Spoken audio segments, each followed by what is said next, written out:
Hello, everyone. It is that time again. I did remember it was co-stream. I just kind of forgot. Why is my subtitles not subtitling?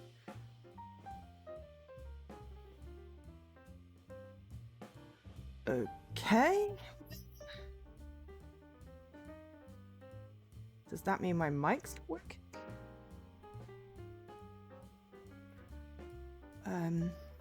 No. Discord can hear me, so my mic is working. Anyway, okay. Welcome into Circlead and Subterfuge. Sorry, subtitles apparently are not working today. I don't know why. I didn't change anything. They were working fine yesterday. Oh no! They've woken up. We're all good now. Apparently they were just having a sleepy moment. Right. So yes, today, Graveyard Girls. This has been on my backlog for a little while. And finally got to stream it with Jessie today. I forgot to say yesterday when I was doing my extra stream that it was a co-stream today because honestly, I had forgotten and I hadn't looked at my spreadsheet. But now I've looked at my spreadsheet and yeah, so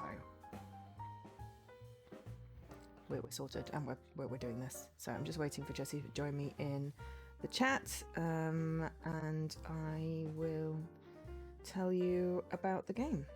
It's a Penguin Pop game, the publisher, and thank you very much for them for giving me the code, and for Unedited Xbox for giving me a code so I can give one to Jessie so that we can stream it together, because that is always fun. It is developed by Delphinium Interactive. I had to check I was saying that right because, well, it's one that I could quite easily get wonky.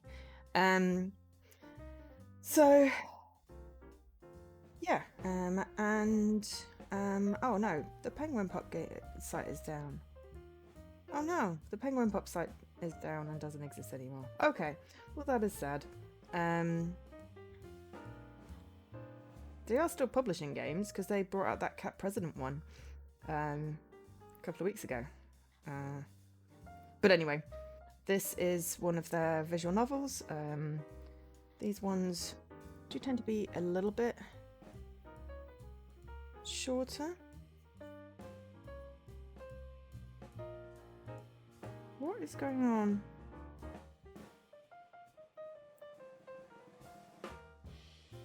Okay, right.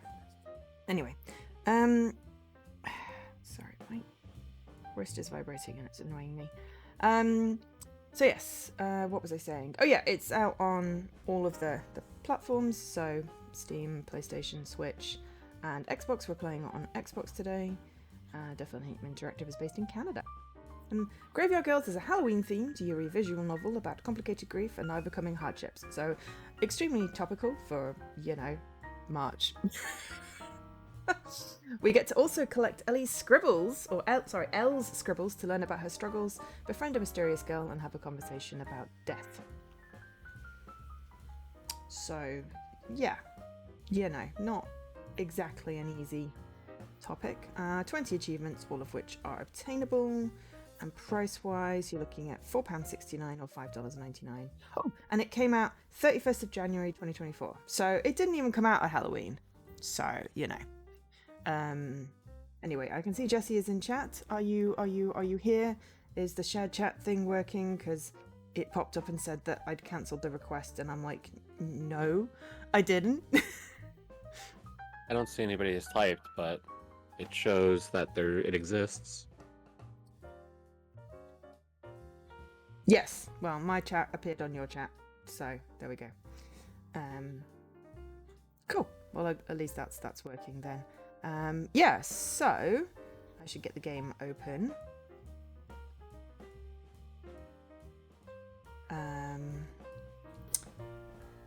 Should get the game open. Make sure I've got Jessie's stream up. Oh, not that it matters as much when I've got shared chat working, but it is still nice to be able to see where you are in the game. Where am I going? Games. Co-streams. Graveyard Girls. Okay. How are you, Jesse? This morning. I'm fine. Penguin Pup. I like their logo. I note that even with the extra hour, you still managed to cut it fine with the shower.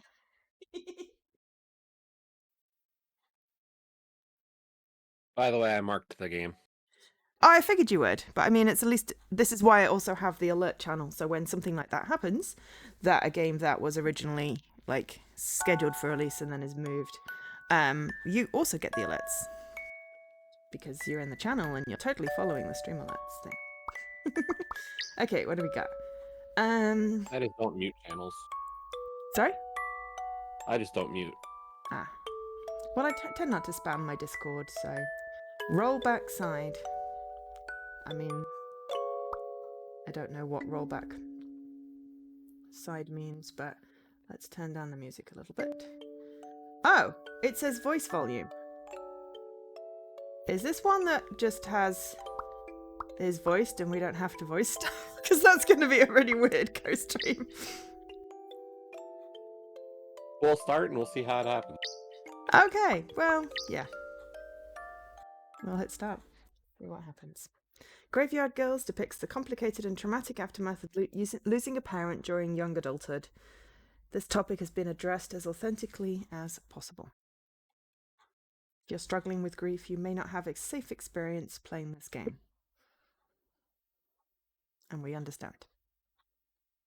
This game is intended for mature audience. For mature audiences. Viewer discretion is advised. Okay, you did the voice. Would you like to continue? Yes. I did a voice, but I don't think my mic picked it up on OBS. Oh, but it came through in my ear, which was really nice.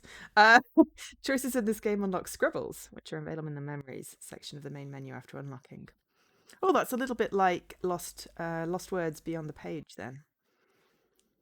The leaves crunch below my feet as I make my way through the cemetery, counting each row that I pass. Ooh, bloop! A frigid gust of wind catches my hair and blows it into my vision. I tuck it away carefully. I can't help but remember how he used to tease me about finding my long hair everywhere. He'd always tell me how beautiful it was.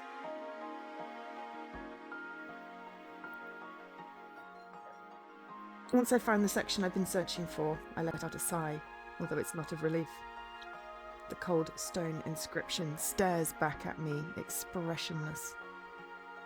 Jason Gray, beloved husband and father. As I read the name quietly to myself, I feel like he's greeted me in his own way. What am I supposed to say? Nothing seems quite right, so I settle on the simplest of phrases. Hi, Dad. I made it. I know it's been a while. In truth, it's been too long. The last time I visited, he didn't even have a headstone. I'm sorry. I should have come sooner. What am I thinking? Coming here isn't going to help. As if talking to a polished rock is going to bring any kind of closure. I turn to leave, but there's a magnetism to this place. As if he'd reached for my hand and said, "You're leaving already?" I gaze back at his headstone and whisper to myself, "You want me to stay? Fine." Should we alternate with the narrator in like blocks? Hard to say. I don't know how they're gonna differentiate. Okay. I'll read the first bit, and then if it's a lot of me reading, then we can swap. But I'll be L, because I already read L. My mum always insisted that I be careful not to stand on graves when visiting cemeteries, but that was out of respect for strangers. This is my dad's resting place. I'd sat on his lap 1,000 times before. What would he care if I rested on his grave now? I knew he wouldn't have minded. Without another moment of hesitation, I brush away the leaves and sit back against his headstone. I lay my notebook across my thighs and settle into place. Oh, it's the picture from the the key out. If I'm staying for a while, I'm getting comfy. Glimpse towards the late afternoon sun and pause to admire the golden glow of autumn. We're getting the achievements fairly, Yeah, it's 2 now. this is surprising. He loved this time of year. Well, I'm guessing not much has changed with you. I'd appreciate that sarcasm. Dark humor was his thing. That's probably where I got it from. I'll just sit here and talk to myself, like a crazy person. I take a deep breath in, but the crisp air won't soothe the ache in my lungs. I know that ache. I need to say something. Anything. Okay. Talk about Mum or stay positive? What do we think? I don't know.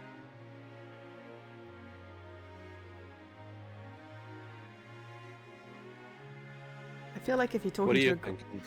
I feel like if we're talking to a gravestone, why do we need to stay positive? Surely it's kind of like therapy. Okay. So maybe talk about Mum? Sure, we'll talk about Mom. Okay. I guess it's time to tell you what's been going on. You might not love what I have to say next. You'd probably be angry. At least, I think you would have been. I'll try to keep it short. So, you died, and no one saw it coming. One day you were gone.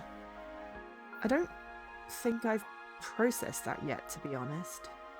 Mum couldn't handle the pain, so she shut down. I guess that was her coping mechanism. She spent months crying over you. She barely slept or ate. I didn't expect this to be easy, but I thought I'd still have my mum to lean on. I convinced myself that I was lucky to have her regardless of how she was handling this. That's what I kept telling myself on the worst days. We weren't alone either. People tried to support her. Aunt Cora wanted her to visit a therapist, but Mum locked the doors and ignored her phone. I tried to talk with her too, but it was like she couldn't hear me. She was a shell of a person, shutting everything and everyone out. I thought she needed time, but one morning she packed her clothes and bought a plane ticket. There was no warning. She said she'd be back in 2 weeks, that she needed a vacation. Mum left, and it sucks to say, but I knew she wouldn't come back. I've seen her a handful of times since. One of those times was to sell the house that you'd built. I still drive past it.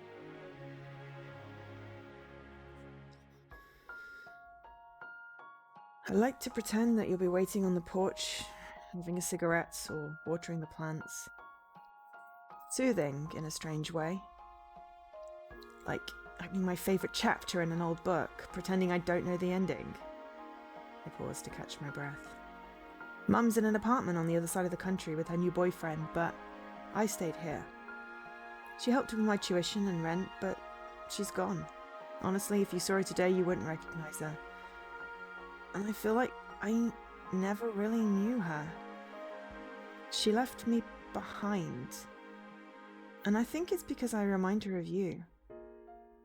There's a hole in my heart where my mum used to be, and I hated her. Part of me still does. I used to think that it would be easier if she disappeared. Isn't that horrible? Fuck me, saying it's worse than feeling it quietly. Daddy, I spent so much time hating her.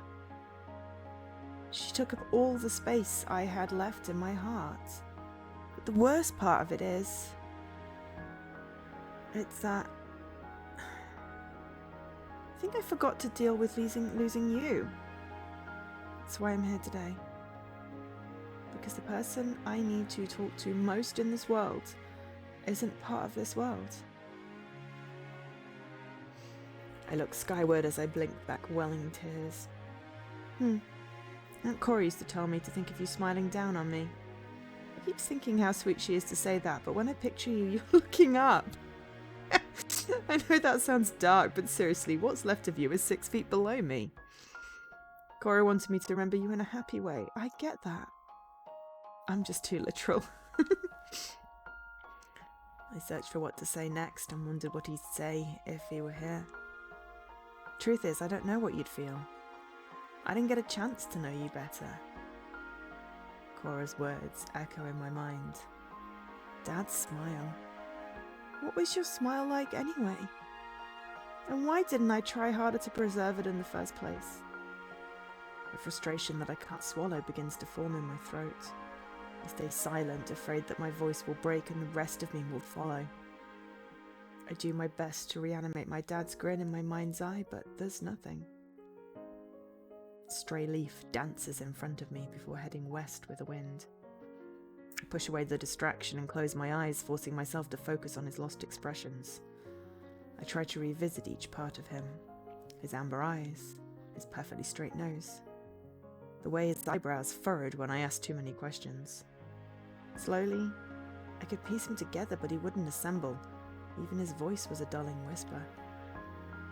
Why couldn't I remember how he spoke? One exact phrase plucked from my memory would be enough to hear him, but the words remained unspoken. I couldn't even remember how he sounded when he said, "I love you." Familiar pain begins to claw at my chest, one I buried under a mountain of pills earlier this morning.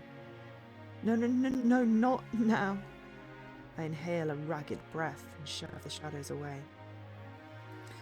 It's something I've practiced for a while now. Keep talking, distract yourself. You know, it's good that I visited before the snow. Winter's nearly here. You might not realize it, but today is your favorite holiday. It's also the day you died. 4 years ago. Maybe you knew that part, though. He suffered long enough to know he was going to die, I think. That was the detail that made me vomit when they told me about his accident. He was awake when the ambulance arrived. Why wasn't it faster?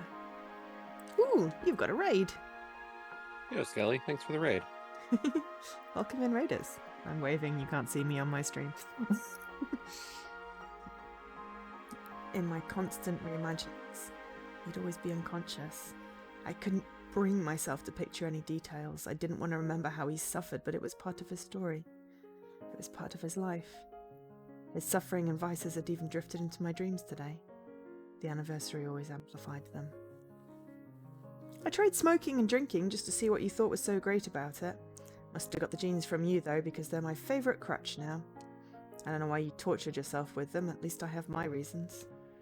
But I did know. My mum stopped hiding their broken marriage once his casket was closed. I knew things were rough, but I didn't realise how destructive they were. Lately I've started to question if my mother was the true monster in his life. It's funny, I spent so much time asking myself why you tortured yourself with shitty choices when I mirror them daily. That's why I'm here too, because I'm your daughter. I came here to suffer, not to heal. As pain doesn't mend like a paper cut, Dad. It festers like a gunshot. I'm so frustrated because I know who Mum is. She's shown to the world her true colours. You deserved better. Why can I picture her so perfectly? It's not fair. I bite my lip and push my mother's face from my memory. This isn't about her. Don't let her steal this moment. Anyway, I've been writing. Quite a lot, actually, almost daily. It's therapeutic, I think. Getting my feelings on paper helps me feel detached from them. They're a little less heavy when I read them aloud. When I write, I can push the darkest thoughts I'm having away, even momentarily. The best part is, I'm not afraid that someone's listening and analysing. It feels safer than the grief counselling I attended. I don't think the professionals were judging me, but when they listened, I felt them processing my words and a misunderstanding. Just because I write dark things doesn't mean I'm a dark person. I'm reaching for brighter thoughts and feelings when I let those words go. My new therapist understands. She's different than the others. Finally feels important that I go to my appointments. I don't look forward to them because they're a lot. But when I leave, I feel lighter. like I've lessened the load on my shoulders. I get scared sometimes because each day is a wild card. I hate feeling like everything is out of my control. I am terrified that therapy can't save me. I don't want to bottle things up again. Holding that shit in was the worst idea I've ever had. Fuck it. Dad, I'm done pretending. I drink. I smoke. I popped some pills before I left the house. I'll do anything to be numb. And I'm afraid that scribbling my feelings isn't enough. I thought the pain was dulling, but it's worse than the day you died. I know you're not here today, but I keep picturing you in every tomorrow. And each day that image grows a little dimmer. Between losing you and Mum taking off, I've been trying so hard to feel empty. Being happy felt out of reach, so feeling less became the best option. Turns out being destructive couldn't save me. You can't hear drowning girls cry. We're like... What? 4 achievements already? We're doing really well here. Okay. I wipe away the overflowing stream of tears with my sleeve and shut my eyes. Practice those deep breaths. It's okay to be upset. I inhale. Then exhale. But the breaths are intruded upon. The earth sways below as a sensation of floating overcomes me, almost like sitting on a boat. Uh-oh. Why does it feel like the world's drifting? It's probably those stupid allergy pills. A twinge of concern washes over me as I try to imagine the state of my liver, but I excuse the thoughts quickly. It's not like I eat vegetables or drink enough water anyway. Coffee, bread and cheese are my food groups. It's dumb to take more pills before leaving. I know it's a bad day when they can't keep me from crying. I try and focus on the positives. At least I was doing better. Taking them as prescribed was a challenge, but I'd managed to for quite a while. Today was a hiccup. They're usually a subtle but helpful bandage. I'm an idiot for thinking they'd handle this visit. Subtle can't cover this. How could I ever expect this visit to be easy? It was naive of me. Today was always going to fucking sting. The words I've whispered under my breath 1,000 times echo out once again. You're never going to be okay. I sit with the words. You're never going to be okay. Never. Ever. Again. I tell myself I needed to get these words out my system, but I know that they're bound to sit on the tip of my tongue again, waiting to escape. With my eyes still shut, I sigh and let my thoughts drift with the vertigo. Maybe those pills weren't so useless.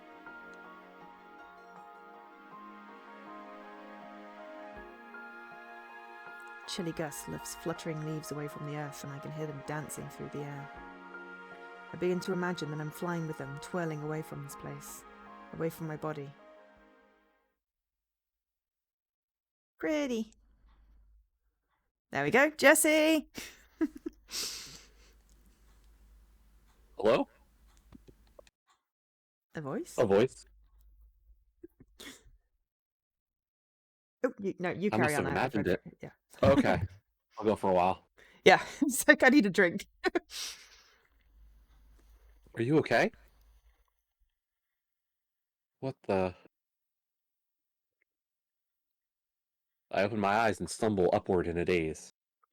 I hurriedly dust off my clothes before looking toward the stranger behind the question. Sorry, I didn't mean to scare you. I'm taken aback by her presence. I didn't expect to see anyone here. I love her hair. No, it's fine, you didn't scare me. My throbbing heart tells a different story. I suddenly feel thankful that I'm not the blushing type. Are you alright? I'm fine, why? She gestures towards my dad's headstone, and subtly raises her eyebrows. Yes, your dark headstone. I think you were sleeping on someone's grave. Did you, know them? I laugh half-heartedly. That's my dad. He wouldn't mind. Oh. The girl's posture stiffens noticeably, and I remind myself to tone back the abruptness. You're not talking to a ghost anymore. Act normal. Okay, what are we doing? Name. Why she's here?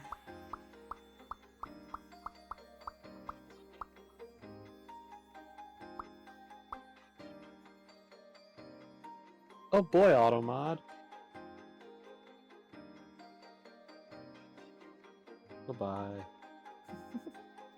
Well, at least it doesn't come through. It's just blocked. Yeah. Which is good. So, I picked the last one, and you'd pick this one.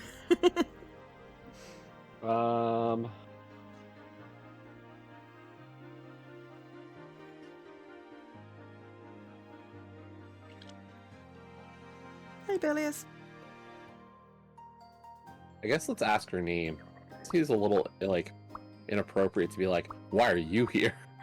Yeah, if we're trying to tone it down, I think, yeah, I agree. Ask her name. What's your name? I'm Lucia. And you are? I quickly realized that I should have introduced myself first. It would have been the polite thing to do. Why do I always feel so disjointed when I meet new people? Hey, Alkesh. Embarrassing. My name's Al. It's nice to meet you. That sounded more robotic than genuine, but at least I'm trying. So, Elle, do you mind if I ask why you're napping in a cemetery? Well, it wasn't on the agenda. I took allergy medication and it hit a little harder than I anticipated. Oof, I've been there. Me too. What are you allergic to? I scrambled to come up with a good excuse. Not too sure. Had some hives and figured it was best to take a pill. Or four. Or four. I get it. Sometimes cats make my eyes itchy. I pet them anyway, they're worth it. Yes! Mood! I can't help but smile back at Lucia. She seems sweet. So you were visiting someone too? Lucia's smile falters. Nice job, you're always good at brightening the room. Yes, my sister passed away. Her name was Kate. She died last week. Oh. I can't help but regurgitate the sentence that everyone had spoken to me in the past. I'm sorry. Lucia shifts her feet uncomfortably and stares at the ground. I remember standing like that too, unsure how to respond. Oh, sorry, that wasn't the right thing to say.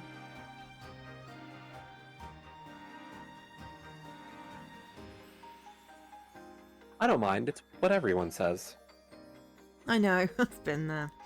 My dad died 4 years ago, so the memories are pretty fresh. Lucia's eyes widen fearfully.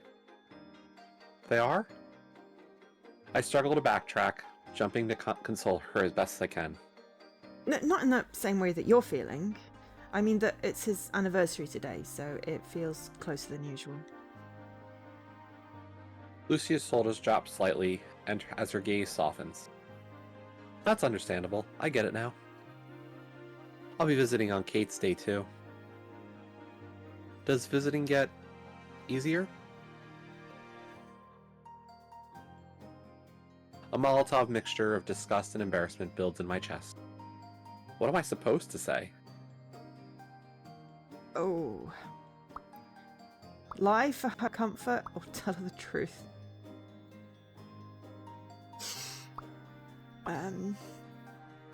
I think we should tell her the truth. Okay.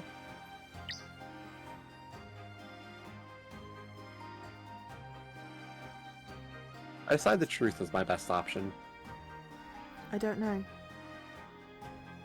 Her eyebrows furrow slightly, a hint of confusion glimmers in her gaze.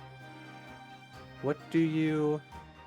I mean that I haven't been here since he was... I trail off, the words too heavy to speak. I haven't talked about his burial before. The smooth and polished shine of his cherry wood casket revisits me. No, don't cry in front of her. Don't scare her. I shake my head and try to find my way back to the present. Sorry. Lucia nods in silent understanding. We pause for a moment, but not quite sure how to continue. Lucia takes a step closer, trying her best to mend the gap between us. Well, you don't have to explain. I'm sorry that I prodded. I expect the knots in my stomach to twist and tighten, but they nearly surrender as Lucia looks at me apologetically. Instead of burying the words and leaving them to wait for my notebook, I speak up. I want to explain. Lucia smiles softly with a hint of encouragement. When it came to visiting, I couldn't do it. It never felt right. My memories of him aren't in this spot. They're everywhere but here. I tried once, but it wasn't long after he passed. He was full of life, so his graveside, it wasn't a place I could reflect on him. Until today? Yeah, today I wanted to try again. I'm not exactly sure why. I guess I hoped it would help with closure? Lucia looks towards my father's headstone. Those are beautiful flowers. I like the arrangement you chose. I bite at my lip unconsciously. Thanks, but I didn't leave those. I think his sister was here earlier. Cora's big on flowers. Oh, well, she has good taste. Sorry to focus on the flowers. I can't help myself. I'm a florist. Oh, cool. That's interesting. The anxious realization that I never thought to bring my dad flowers hits me. It never even crossed my mind. Does Lucia think it's rude that I didn't?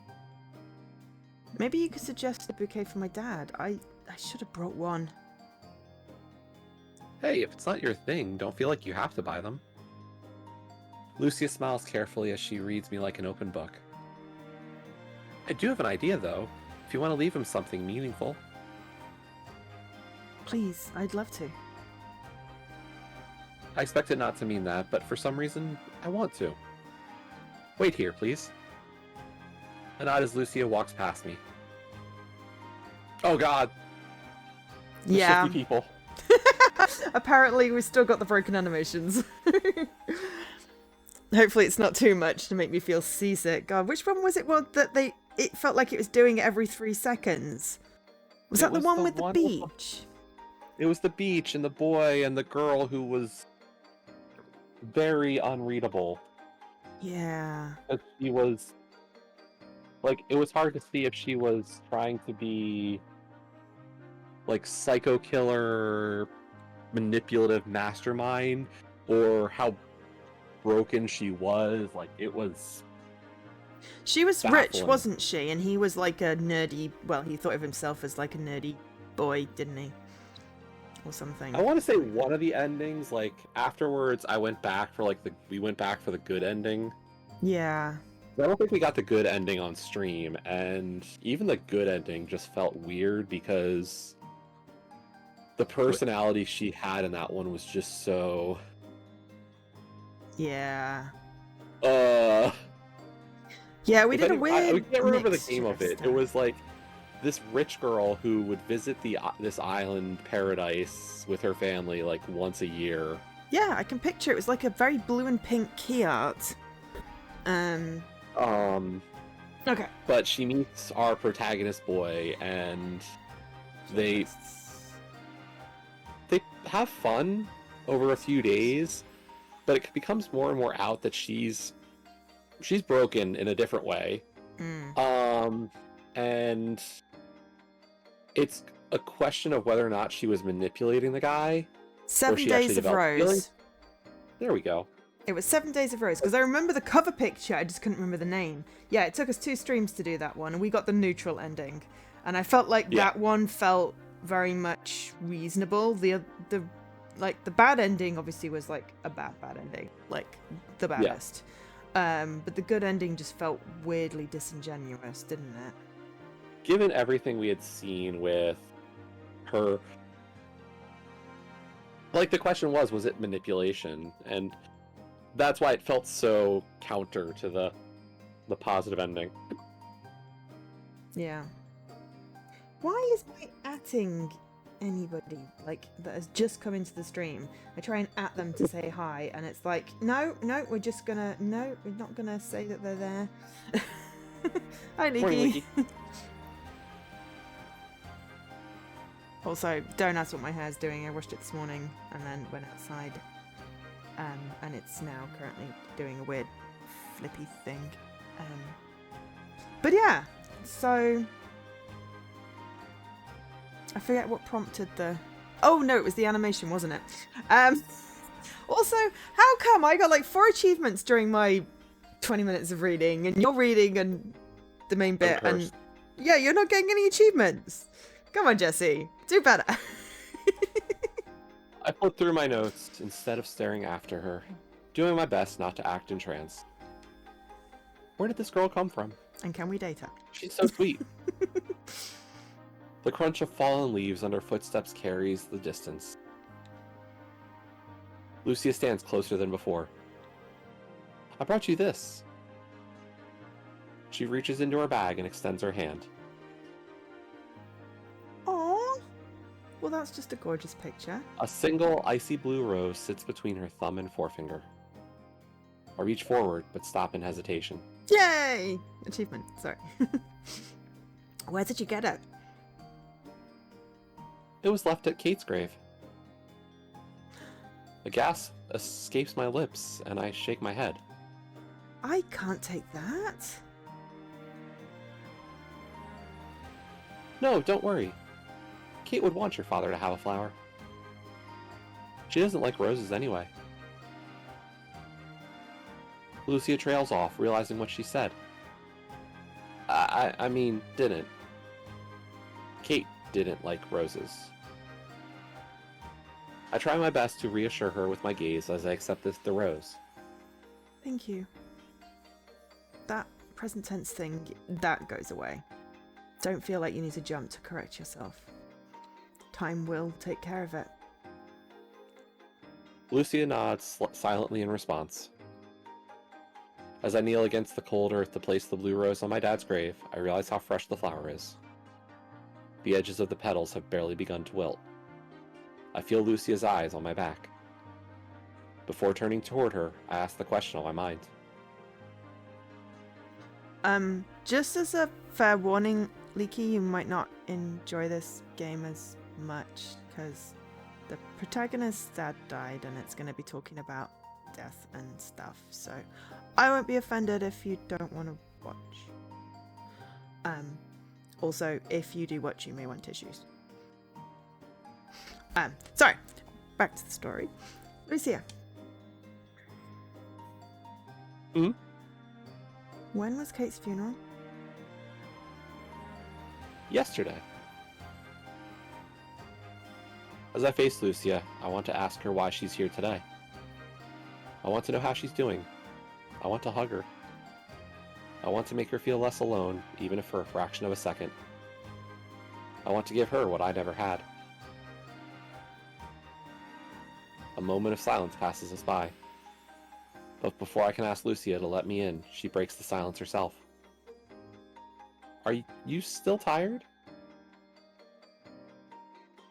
I massage the back of my neck absent-mindedly and laugh a little. Yeah. I'm always tired. Did the dark circles give me away? Lucia giggles softly. No, your eyes are fine. That was kind of her to lie about. I've looked in a mirror before. I can't believe I fell asleep. It's a little embarrassing. Don't worry about it. Do you drink coffee? Yes, I do not. Let me buy you one. You don't want to sleep through Halloween. There's a great coffee shop in the Old Town district. Old Town? Isn't that a little far? Did you drive here? No, I walked. Well, I don't mind giving you a ride. Let me take you, it's my treat. Unless you have other plans. I don't, but... A part of me remains hesitant. Getting into cars with strangers isn't something my parents encouraged, that's for sure. She seems harmless enough, but don't actually know her. Plus, today is not exactly an easy day for me. Lucia quietly reads over my rigid stance. Without explanation, she grins and starts to giggle at me. Did you want to take a selfie together? What? You can send it to a friend. That way, if you go missing, they know exactly who to look for.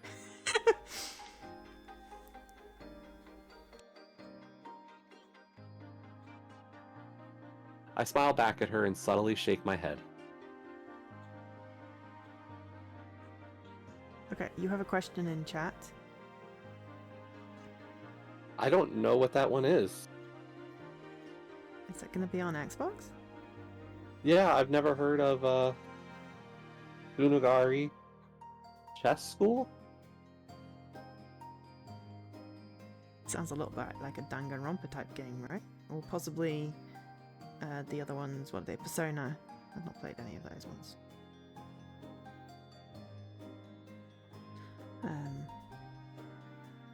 It's a video game. Yeah. Let's see. It's on Steam, only unfortunately. Yeah. Then probably not. It does give a... It's got a very anime-ish vibe. Cool. Oh, but it might actually have chess in it, too. Oh! Welcome to the chess school. Connect with the brilliant girls of Sakuragi Town and engage them in chess matches. How will you master the moves that come your way? Ooh, my parcel's in. Actually, and our chatter here is the dev and publisher. Oh, right. Okay. In which case, no, sorry, we hadn't heard of that. Yeah, unfortunately, we do mostly Xbox stuff, so... Yeah. We're playing on Xbox. Psychological horror, visual novel, anime, thriller. I mean, not against playing something like that. Depends whether it's going to have jump scares, because Jesse always laughed at me when I jumped at the jump scares. I have video proof of this. Mature content description. The developer describes the content like this. Tsunagari Chess School contains violence, stabbing, and characters covered in blood. So it might have a bit of a Doki Doki feel to it. Ooh. Yeah, but the blood was pink in Doki Doki, I think. I like I mean, the anime pink blood thing because it doesn't feel as icky. I always turn off the blood. I mean, and, like, you know what's Assassin's really Creed and funny? stuff. Have you seen Chinese censored blood? No. It's white. White. Interesting. Yeah. So it gives a very not horror vibe or murder vibe.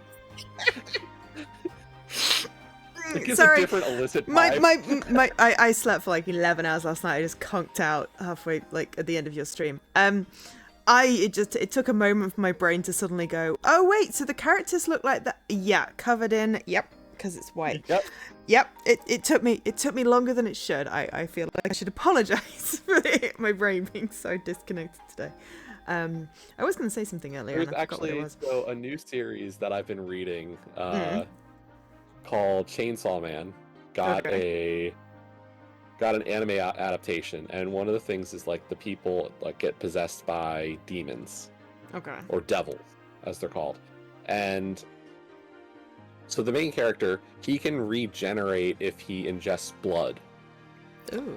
And so Is one this of the white times blood? he gets his ass completely kicked because they're trying to train him how to fight better.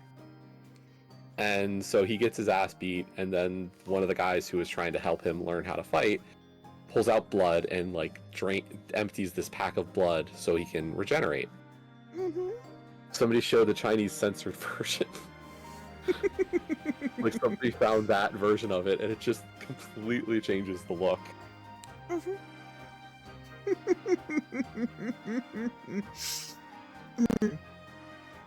Yeah. Hey, Mr. Coolness. Hey, with coolness.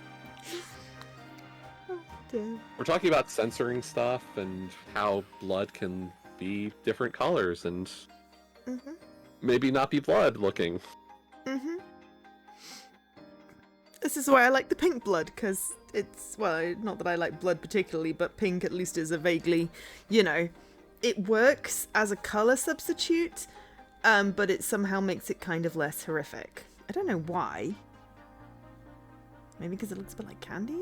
But yeah, I always turn off the blood and the gore and stuff in Assassin's Creed just because it's an option, and I don't particularly enjoy seeing blood and people's, you know, things being chopped off. Heads, arms. But yeah, to the original question, like, we would probably, like, we probably need to find some new stuff. We're burning through a lot of games we had on our list. Yeah. We've still got about, what have we got on it? We've still got about a dozen. I think that, well, the hard part is what we've been burning through are the visual novels were almost out, and we don't have any point and clicks now. Well, No. I say that, but We have escape rooms. yeah, still. it's mostly escape rooms right now. Yeah. The two big ones are going to be the Talos 2 DLC and Split Fiction and Rise of the Golden Idol. Yeah. But we've been holding off on those. Well, Rise only has one of the DLCs out, and there's going to be 3 of them. So it's less holding out, more waiting till they're all out and then doing them. I think is possibly better for that one. Split Fiction. Yeah, not had great luck this week. But hopefully soon. We'll do that. But maybe we can clear out a few of the escape rooms before we go on to that one. But I won't make you wait too long. We do have one other visual novel available right now that we hadn't done. Oh yeah, Doricone. You picked that one out ages ago. Kind of like Graveyard Girls. Yeah.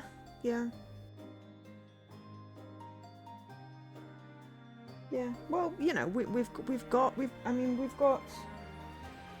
many in here? 10 in my backlog thing, and that doesn't include Talos and Rise because those I haven't bought those yet. So yeah, we still got a decent amount. Oh, it doesn't include Spirit Fiction either because I don't own that one yet. So yeah, we've still got a good dozen or so. So we should be fine.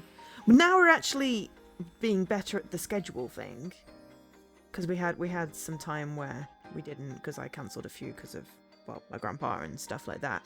Now we're back on schedule. We probably do need to build up some more backlog. We haven't seen any, aside from Split Fiction, there's not been anything out particularly recently that either of us have gone, that would be a good co-stream.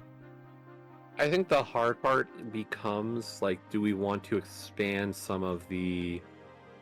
Like, if I just look at the store real quick, not to completely derail us, but this one's been moving pretty briskly. It has. Like, it was moving briskly, then you started speaking and it decided, no, it's going to be stingy with the achievements. Sorry, I knew where I was going with this, and then it's like, apparently this week has just been dropping games as just insanely fast. This week's been, I thought this week's been quite slow on games because the last, you know what it is? It's the fact that, you know what the store needs? Oh, it needs to be able to separate all these bloody bundles. That's the problem. There are 6 different versions of Atelier Yumiya. Yeah. And I do want to play the game. I do want to get the game.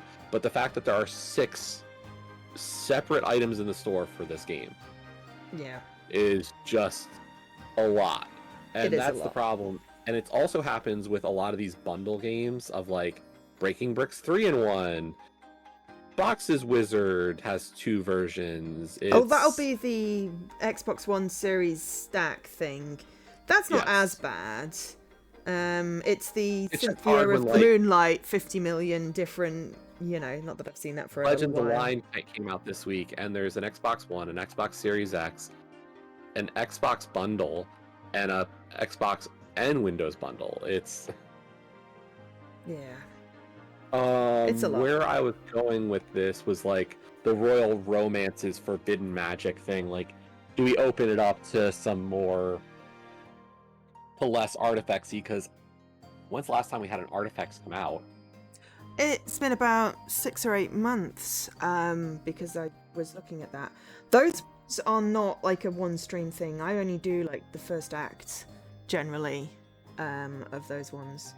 I haven't done a full stream of one. Oh, and then I'm trying to think, like, has visual novels just died? Oh, well, I was going to say, because I was Well? looking at Penguin Pop. The Cat President one is a Penguin Pop visual novel, if you were interested in Cat President. I mean, if you want to add Cat President, I'll add it to the wish list. Because I have a code for it. We have a very strict standpoint of Beautiful Sakura does not exist. No, AI crap does not exist. Yeah, this one, we did the first one. And we didn't. I hadn't realized it was AI. Stream. Yeah. It was stream. Yeah, it was literally how many fingers, how many outfit changes. This story has not made sense for a while, and it's contradicting itself. All those things, the art inconsistencies, the story inconsistencies. There were no choices, like, and that's not a killer. Oh, no, there was one choice at the beginning. It asked if we wanted to wake up or not. Yeah. We had done a Winter's Daydream each separately back in the day, and that was a no-choice game. No, but it was a nice story. Yeah. At least that one. Yeah, but at least a human wrote that one. You know, these ones are just 100%. Yeah, but I mean, if you wanted, one that we can have some fun with, then Cat President as a co-stream option, I feel like we should potentially earmark that one. When did that one come out? 5th of March. Yeah, like it's not Penguin been. Pop. We love Penguin Pop. It's not like we're at a loss, but like it's a question of whether we start opening up some of the, because like, was the Crime Operas a visual novel?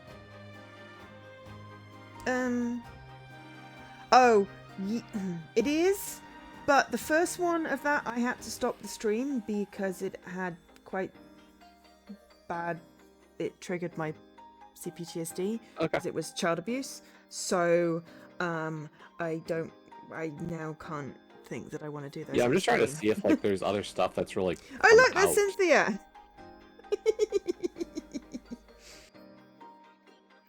I didn't get a thing for Cryptic Coffee House, but that one does look fun. But I don't know actually whether it's a visual novel or what kind of game it is actually. Please be happy. One. Please be happy. I think I have that one. What is Yuri? Is that feels like it's like a specific type of. Well, because this one's Yuri as well. Yeah, exactly. Oh. It's shorthand, or it's usually like the it's lesbian. Yes. While a girls male love would girls. be yaoi. Ah, I did not know that. I now know this. Yep. That's so cool. Well, in which case I was totally shipping these two, and it's actually going to happen because it doesn't often happen in games that happens. Yeah. So I mean, please be happy. I think I let me tag that one. When was that one out?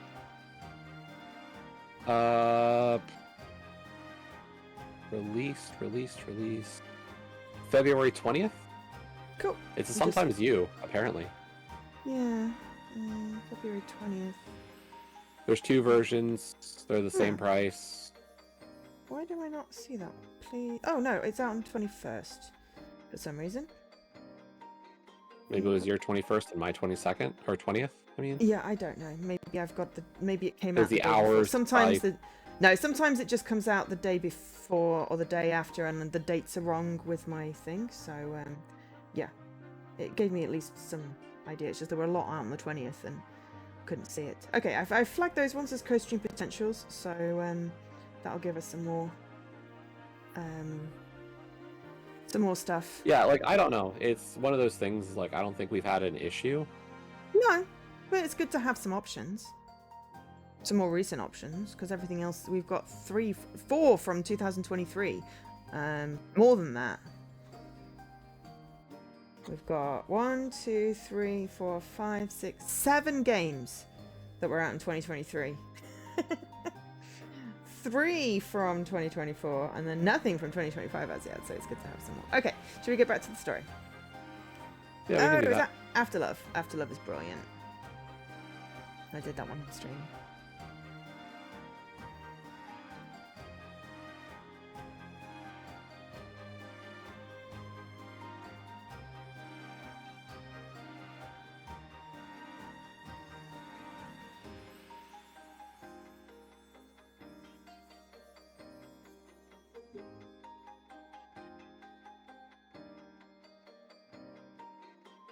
Cool. I thought we were on your line. I smiled back at her and subtly. Oh, no, it's fine. I stick out my thumb in a hitchhiking fashion. I love the thrill of getting into a stranger's car. Lucia playfully rolls her eyes before winking at me. Buckle up then, we're going for a ride. Winking. Oh, my headphones are trying to escape. Okay, right. Should we switch back narrators if we're changing scenes? If you want to. Just to mix it up a little bit. Maybe we'll get more achievements if I keep talking. If we get if we get to the point where it's like you monologuing because it's just you in the scene, Yeah, we'll switch it up. yeah. Yeah. Just so you don't have to do the whole like. Yeah, I'm not going to be able to. I did like 10 or 11 hours worth of stream for Raging Loop, talking pretty much all the time. So my voice can't deal with doing too much. But I figure if there's going to be two main characters and then there's a lot of narrator, if we just switch the narrator up when the scenes change, then, you know, it'll give each of us an equal chance. And then if, as you said, if I'm monologuing, if she ends up, if Elle ends up on her own again, I'll take over narration. Yeah, sounds good. To give and you same breaks with during the Sophia. monologues. Exactly. Plus, then it's not just me just saying all the lines. We head towards the road, walking past rows of headstones side by side. I didn't imagine I'd be leaving here with someone. See? I start talking, game starts giving a tube. Sorry. The feeling of walking close to her is strangely comforting. I guess I did always expect Then to you be can here read the alone. whole rest of the game, and I'm doing nothing. I'm going to be a listener. My whole stream, listen to Joe. I am kidding. I am kidding here. Maybe it's just we can play my with that. voice is only worth half as many achievements. Well, we're at 6 now. Even if I had a special person in my life, I wouldn't ask them to come here. It's hard to understand what it's like to visit this place unless you're missing someone.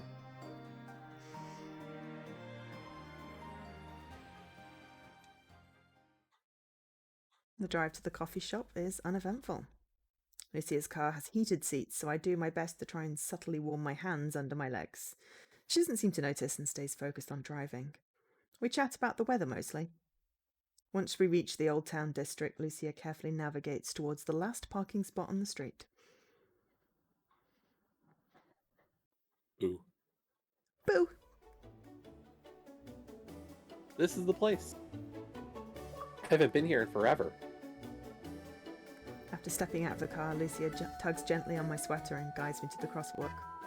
She's practically bouncing towards the cafe. Once we cross, we find ourselves at the front doors. Despite the chilly weather, they still offer outdoor seating. A waitress steps outside to greet us with a smile on her face. Do you want to be the waitress? Sure. Welcome. If you'd like to take a seat, I'll be right with you. As the waitress steps inside, I move to follow her. Lucia pulls up my sleeve again with an expectant grin. Let's sit out here. It's more private. As we take our seats outside the cafe, I can feel the energy of the cemetery fall away. Our table is vibrantly decorated with Halloween-themed trinkets and candles. This is so cute. I can't argue with that. She definitely chose a festive spot. The street is bustling with ghouls and witches, and even our waitress is all dressed up. Why can't we see the waitress? Because apparently they forgot to load in the costume? I don't know. Maybe she's cosplaying as a shadow. Or one of the ink block creatures from Epic Mickey. I'm gonna say Kingdom Hearts, you mean? Or Kingdom Hearts. That also has ink blots. But maybe I was Happy thinking of Kingdom Hearts. Halloween! Can I interest you in one of our spooky specials? Lucia's eyes light up immediately. Ooh, what are they? The waitress grins, realizing she's hooked Lucia in. Today we have our pumpkin cheesecake paired with any of our fall specialty drinks for $8.99. If you're craving something warm and hearty, we also have butternut squash soup with one of our fresh baked biscuits. And I'm assuming it's one of those, like, scone biscuit things, not a British biscuit, because that would be weird. Lucia squeals with delight. I love cheesecake! Can I get the pumpkin cheesecake with a pumpkin-sized spice latte, please? I guess she likes pumpkins. After jotting down Lucia's order, the waitress's gaze darts towards me. What would you like? That pumpkin cheesecake sounds fine. And to drink? I rack my brain for anything other than the pumpkin spice latte. Sorry, what are your other fall drinks? Maple pecan and chai lattes. Lucia raises her eyebrows and whispers exaggeratedly across the table. The maple pecan sounds super yummy. I can't help but chuckle. Okay, I'll get the maple pecan latte. The waitress nods and leaves with a smile.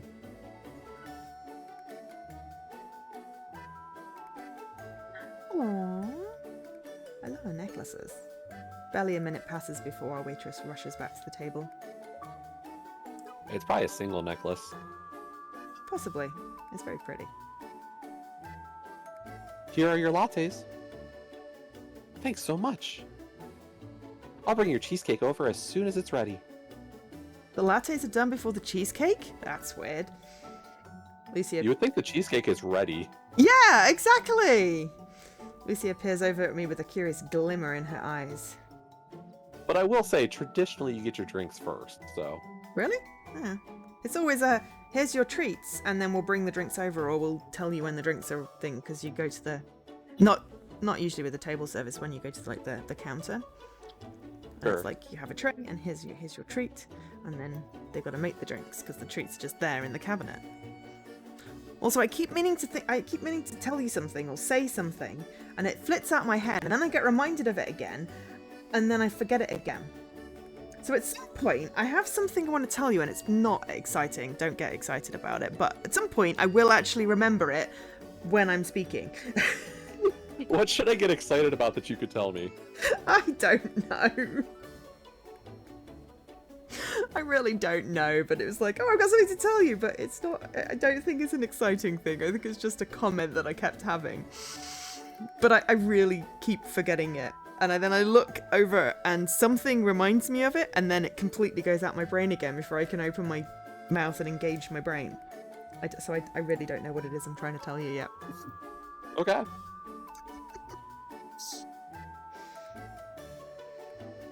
I make a very cute Lucia. I know. It's okay. You can tell me. I'm not embarrassed. You do. I don't think it's... Clearly, I would look great as a tanned girl with pink hair. Yeah. You definitely look great with pink hair. If, you wanted to. Do you have enough hair to dye? It's quite short. No. Ah. No, I don't. Oh. I'm glad you enjoyed this one. We're enjoying it as well. Yep. Getting a little distracted. It's just one of those days. We've got 8 achievements. And apparently every time I read the narrator, we get achievements. When Jessie reads, we don't get achievements. It's really weirdly balanced. Did you say your Lucia line? About there being too hot to Oh, no, sit? I thought you had still been reading the Lucia peers over at me with a curious glimmer in her eyes. I think I read that. Okay. But I can Do you reread think it. it's too hot to sip? I'm sure it's fine. I lift the cup to my lips and decide to take a swig. Yikes. My throat burns as I try desperately to clear it inconspicuously. I do my best not to splutter on Lucia as I reply. It's quite warm still. She Natural. giggles softly. Yeah. You don't need to be my lab rat. Just trying to be helpful. Yeah, what I do when my mum and me get like hot drinks when we go out, and it's like she'll get this coffee and it'll be, you know, it's made with the scalding hot milk, and I get a hot chocolate because I don't do coffee. And she will just be drinking it away, and I'll like, you know, stick my tongue into it and burn my tongue with like just the tiniest edge, and I'm like, I have to wait like 20 minutes before it's cooled down enough that I can consume it, and she's already finished hers. And a biscotti and whatever. So, yeah. I always burn my tongue on hot chocolate. It doesn't seem fair. Do you find that, or are you you can drink it when it's straight out the thing?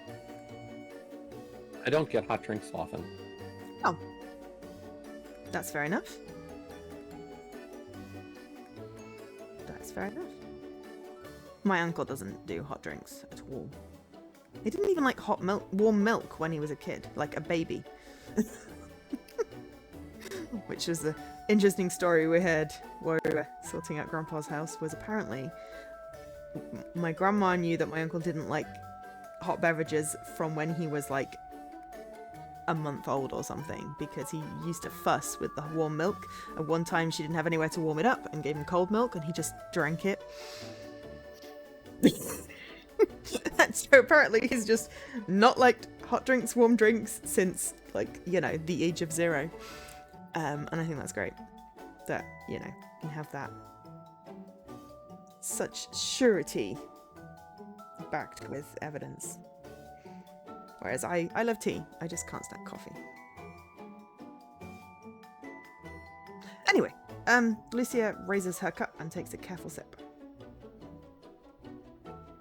It's not that hot. Were you trying to scare me? Well, it is Halloween. How does she not scold herself? Oh my god, it's my mum situation all over again. Does she have no sense of temperature? Maybe that's why she chose outdoor seating on this chilly day. I mean, she's also wearing a relatively short dress. Yeah. So clearly she's got a less worry about temperature, I guess. But she also has a broken thermostat like me. Do you like celebrating Halloween? I falter, unsure of how to explain myself. I used to. Lucia realized what she asked. Sorry, I can't believe I forgot that today is... No apology necessary. I try my best to steer the conversation with a lighter tone in my voice. I do like Halloween, by the way. I just haven't done much other than hand out candy for a few years. The kids in my neighborhood love my place. They know I always have tons of treats. You only hand out candy? You haven't dressed up? No, but I did like that part when I was in high school. Great! I'm going to a costume party tonight. What do you think, spooky or sexy? Huh? What kind of costume should I go with? I have a closet full of options. This one's your choice! That... No, it actually is as well. Because I picked the last one. I don't think we're to the sexy costume suggestion idea, so I think we have to go spooky. I mean, the character's not going to complain. If you want to go sexy, we can go sexy, Jesse. You're not going to offend anyone. I play to the idea that we're being realistic. Okay. Usually with the more serious visual novels that we're not trying to just completely riff on, I try to place a serious idea of the choice. Okay. Okay, so we're going with spooky. Yes. Spooky. My mind might say sexy is more fun, but realistically, spooky would be the answer. It's classic. She grins with an almost fiendish quality. I like how you think. Maybe I'll dress up as a witch. can see her pulling off that look. Your hair is perfect for a witch costume. You go for a real mystical vibe. You think so?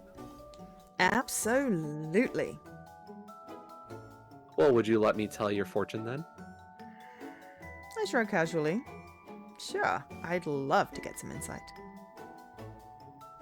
I'll let you read from here because I need to take a drink. Okay. Lucia reaches over and takes my hand in her own. She studies it carefully, squinting with exaggerated focus. Evening. There are stars in the night sky. I see you're headed towards a house. She closes her eyes and yanks at my arm even harder. I nearly fall across the table. Hey, be careful. Also, hello, Ottershine. There's a crowd of swirling capes and vibrant dresses. Oh! Drinks and candles are being passed around a colorfully lit room. You'll arrive there very soon. I will? Lucia releases my hand from her grip and opens her eyes. So, did you want to come to the party with me? I was going to go alone, but it would be great to bring a... Lucia's words drift away from... Well, hang on, sorry. My thing just started autoing. Yeah, no, it completely does that. I was going to go alone, but it would be great to bring a... Lucia's words drift away from me. Yeah, I My don't limbs think I stiffened as pressed if I'd anything. suddenly been plunged into icy water. A party on Halloween. That night. He went out that night. I was the one that called him. I bite my cheek, desperate to escape the coursing river of guilt. No. No freaking out. Not now. I dig my nails into my palm, trying to snap myself away from the echo of that Halloween party. Okay. Focus and breathe. The idea of rejecting Lucia hurts, but I can't go with her. The voice of my therapist saying trauma trigger rings in my ear. I promised that I'd stop being self-destructive, and I can't risk Lucia seeing me like that. I can't. Not tonight, at least. The ghost of that distant night disappears as quickly as it arrived. I'm at the cafe with Lucia. I'm okay. Lucia grips the handle of her mug and spins it absent-mindedly. I thought you didn't have plans. I have a date later. Sorry, I didn't mention it. A frown escapes Lucia. A date? I nod. Yeah, with a bowl of leftover candy. Leftover? Oh. Relief washes over her. If it isn't obvious already, I am perfectly single. It's not obvious. Really? Of course it isn't. You're so pretty. For a second, my heart skips a beat. I love this game. Wow. I realize how rude I might be coming off. I mean, thanks. We break eye contact and struggle to continue. That's one way to snap back to reality. Come on, keep it up. So what's it like being a florist? My ploy to redirect the conversation is painfully evident. Lucy doesn't brush me off, luckily. My family has owned a flower shop for 3 generations, so it's pretty natural for me. What about you? Are you a student? No, I graduated from a tourism and hospitality program. I work at the Spring Dream Suites. That sounds interesting. It's really not. My job is to fend off bad reviews, basically. Lucia laughs, but I'm afraid it's forced. Do you like to travel? I haven't really travelled since I was a kid. But if I ever had the chance, I'd love to work at a resort. Oh, I remembered one thing I was going to say. Why is there an option for voice volume if we're doing the voices?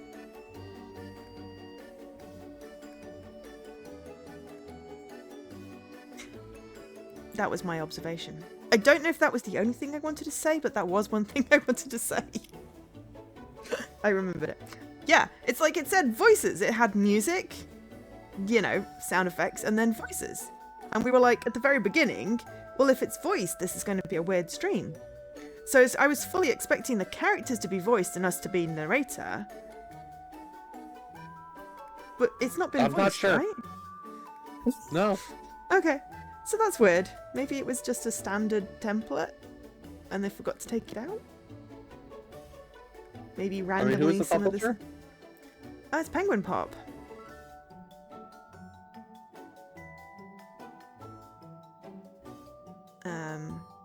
I don't think they've had any voiced ones before, but usually if there's a volume for voices, it's got something in, even if it's partially voiced, or it's like Raging Loop had Japanese, and I'm like, that's going to be really confusing for my brain if I'm trying to narrate. So yeah. So yeah, I just thought I'd randomly interrupt myself there because I did remember one of the things I wanted to say. Okay, so, but if I'd ever had the chance, I'd love to work at a resort, just to see what it's like to live in a warm climate. Count me in. I'm always down to book a room at an island resort. I promise I'll leave a good review too, if you get me a discount. I can't help but giggle. I'll do my best. I'm curious about your job. When did you join your family's business? They started training me when I was young. I spent plenty of summers playing in my grandmother's garden. She started the business with my grandfather. It's beautiful. They have a huge property out in the countryside. I loved putting together bouquets for my mom when I was little. My grandma would help me pick them, so they always turned out perfectly. She called it my training. Aww. Her plan worked, though. I'm running the business with my parents now. My grandparents are retired, but they still help out when we're short-handed. Lucia's gaze seems to intensify. Feels like she's looking right through me. Is she alright? She notices my concern and smiles reassuringly. Sorry, I was thinking about those summers as a kid. I can still picture the day that my sister made a flower crown out of daisies. She put it on my head and called me a princess. It was just a game to Kate, but... She clears her throat. That was the day I fell in love with flowers. Aww. I'll never forget it. Lucia. That was a vulnerable moment. Her hands tremble ever so slightly. She must have been nervous to share that memory with me. That's so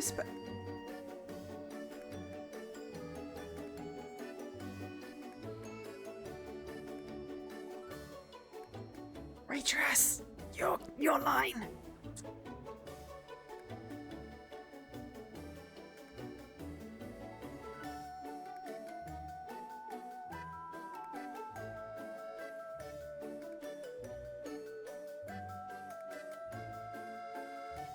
The cheesecake arrived. Sorry, I had to... It's I okay. got pinged on Discord and I was like, I have to update something. No, that's fine. I saw that you were. That's why I just thought but I got to a bit that I can't do the voice for because it's not my character.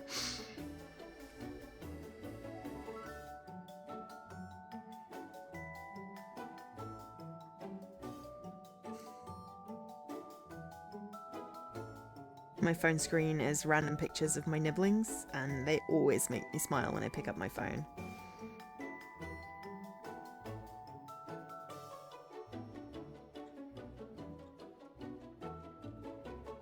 God, I have so many unread emails.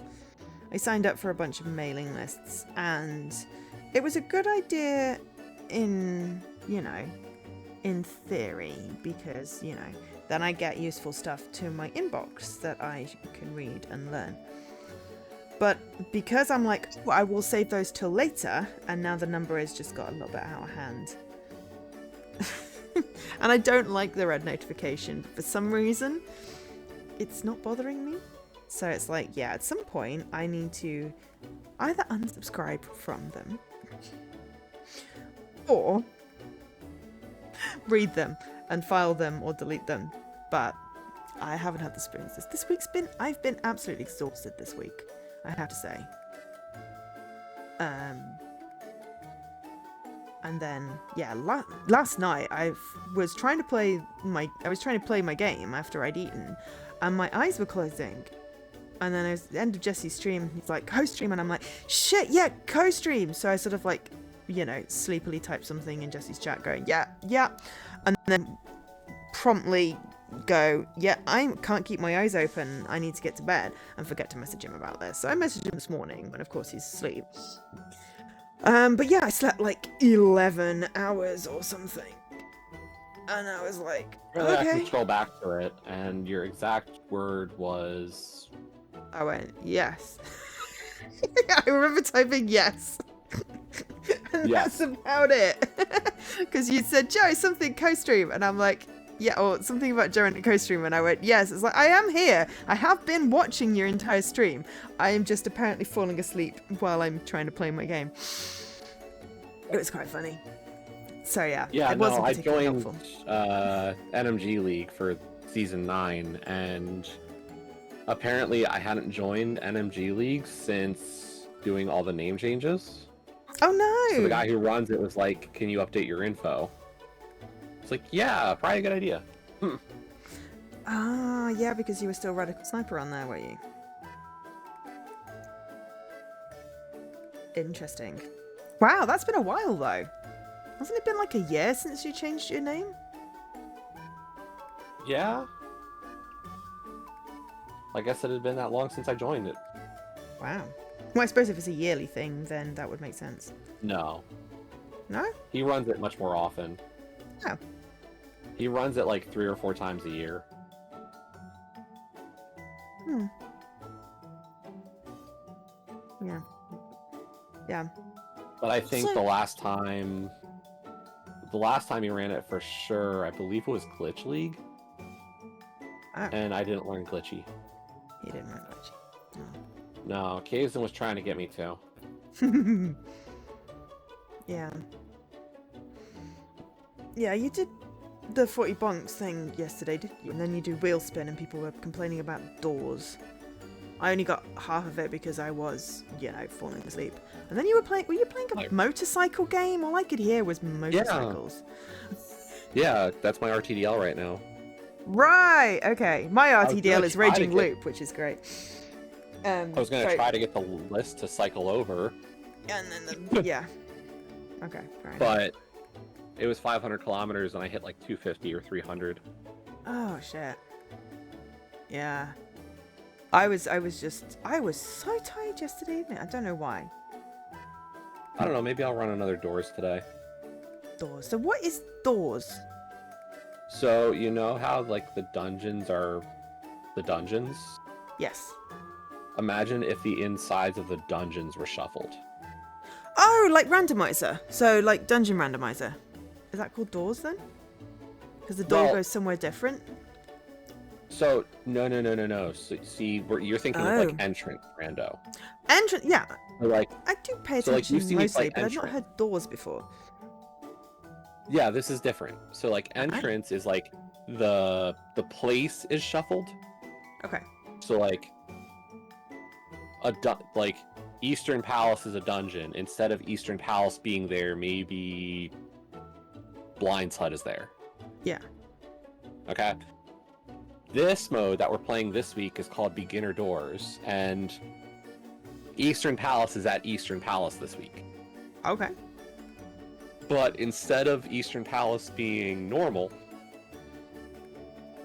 the insides of Eastern Palace are shuffled around. Oh my god. So So, all like- of the routes that you've learned are not going to work. Right. Oh my god, So, that and sounds what we're doing nightmarish. is Also kind of we're fun. doing a version called Beginner Doors, which does level 2 door shuffle, which is partition doors. There's three door settings. There's there's basic shuffle, partition shuffle, and full shuffle. Okay. Basic shuffle would take the rooms of Eastern and shuffle them amongst themselves. So just the order you'd see the rooms is different. Uh-huh. It's bad. Yes. Full shuffle would put any room in any dungeon. So Oh. God. like you could walk into Eastern and have rooms from any of the dungeons in the game. Any of the 12 dungeons. Oh my god. So you could randomly have Pod and Ice Palace mixed in with Eastern. Yes. Shit. Partitioned is the mid-level. It breaks it down into 3 groups of dungeons. Okay. There's the Light World group, which is Hyrule Castle, Eastern, Desert, Hera, and Aga Tower. Then there's the group of the early Dark World dungeons, which is Pod, Swamp, Skull, and Thieves. And then there's the late Dark World, which is Ice, Mire, Turtle Rock, and Ganon's Tower. Okay. And each of those groups can be shuffled together. Okay. So could you randomly, go into, what was it, Maya and suddenly be fighting Ganon? No. Okay. So the boss The is the bosses end. are vanilla. Right. Yes, the boss is the boss still. Okay. So like, it this can help this you is a new understand- thing, right? So who invented this new kind of torture? Because that's what I missed because I was only half asleep. Doors has existed for a few years now. Oh, I don't think I've heard you talk when about that one before. It's not a mode I've played a ton of. The only other... I've done a couple of tournaments that had it. So, the PogChamp tournament, we have doors in it. Mm-hmm. And have had doors in it since I joined, at least, and probably before then. Okay. But it's since it's the Pog Mystery tournament, like, it's not guaranteed to have doors. I think the first year I joined, I had like 2 door seeds Right. across the whole tournament, and then last one I joined for Pog, we had it in one of my races. Okay. And then the other one was the Avian Art Tourney, which it was an alternate setting, Okay. and we did it for one race in that tournament. But Okay. as a subset of the community, doors has become more adopted. Like, people are starting to learn doors a bit more. Was it on the wheel this week? Is that why people were complaining about doors? No, people are complaining about doors because it's this coming week for League. Ah, right. As It was an just admin, the we first put- time I'd as- noticed it, so... Yeah, no, as an admin, we put it in this season. So there is doors this week. I don't know when I'm racing yet. Okay. But yeah, no, there's going to be doors, beginner doors. So I've been practicing. I might run a seed today. Might see if Kazan wants to run with me. Okay. We did one last night, and it kind of left a bitter taste. Yeah, as I said, I was half asleep for most of It's your not stream. a terrible mode, but it breaks the brain.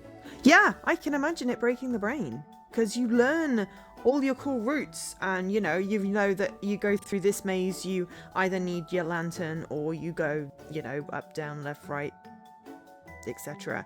And you know this one, you go through here and you need to get through there, and then suddenly if you go in and you're like, shit, well there's boots on a pillar or whatever, that's not going to be good. Well, How does that that's still work with impossible. doors? How But, does that like- work with the actual doors? I know there's not going to be boots on a pillar because you need boots to get the pillar, to do the pillar thing in Ganon's Tower. I do know some things, but yeah, how does it work with, if you get a small key and suddenly you've got a thing where you need a door but you've not got the key because you don't know, yeah. Well, so the Brain. thing is that the number of keys in the dungeons also changes. Oh, So, like, some key doors become regular doors, or some regular doors become key doors. So, like, it's not like it's set. So Okay. the junk fill items kind of gets a little bit adjusted. But, like, Okay. what really can happen is, especially in the late Dark World dungeons, like, don't be surprised when you walk into, like, a dungeon and see there's this compass effect that's added for the mode, where if you have the compass, it tells you how many keys are in the dungeon and how many you have. So it'll be like you have some number out of some number of keys, and some of those later dungeons could have like A or B level keys, which is 10 or 11 or more, okay. because it's all single digits. So it's like 0 through 9, and then it's A, B, C, D as it counts up higher. So it's hacks. Yeah. Does it just go to F, or does it go past F? I don't know. I've never seen more than like C or D level. Okay. Well, if it's 0, 9, and say A to F, then that's hex, because, you know, it's 16-bit thing. Makes sense for programming to use that, because you've got a single character to encode. Anyway, do we want to get our cheesecake now? Yeah. Hello, ladies. Here's your pumpkin cheesecake. Before I can finish, our waitress interrupts. We wait for her to set down our plates and cutlery. Can I get you anything else? I think we're good, thanks. The waitress steps away and heads inside. I fiddle with my notebook and flip through the pages while Lucia sips her drink. Can I ask you a question? Me? Yes, that's not your line. Or is that like... Oh, yeah, it is. I didn't hear you say L. I smile. You could start chatting again. Go ahead! Lucia motions towards the table. What's that? Oh, it's my notebook. Like a diary? Sort of. It has a bit of everything. Unfinished thoughts, sketches, some journaling. I don't usually carry it around. You brought it for your dad? Maybe it was obvious, or maybe she understands me. Yeah, I did. I thought about reading it to him, but I felt weird once I got there. I talked to him instead, which wasn't much easier. I think I know how you feel. I tried talking to Kate today, but I couldn't.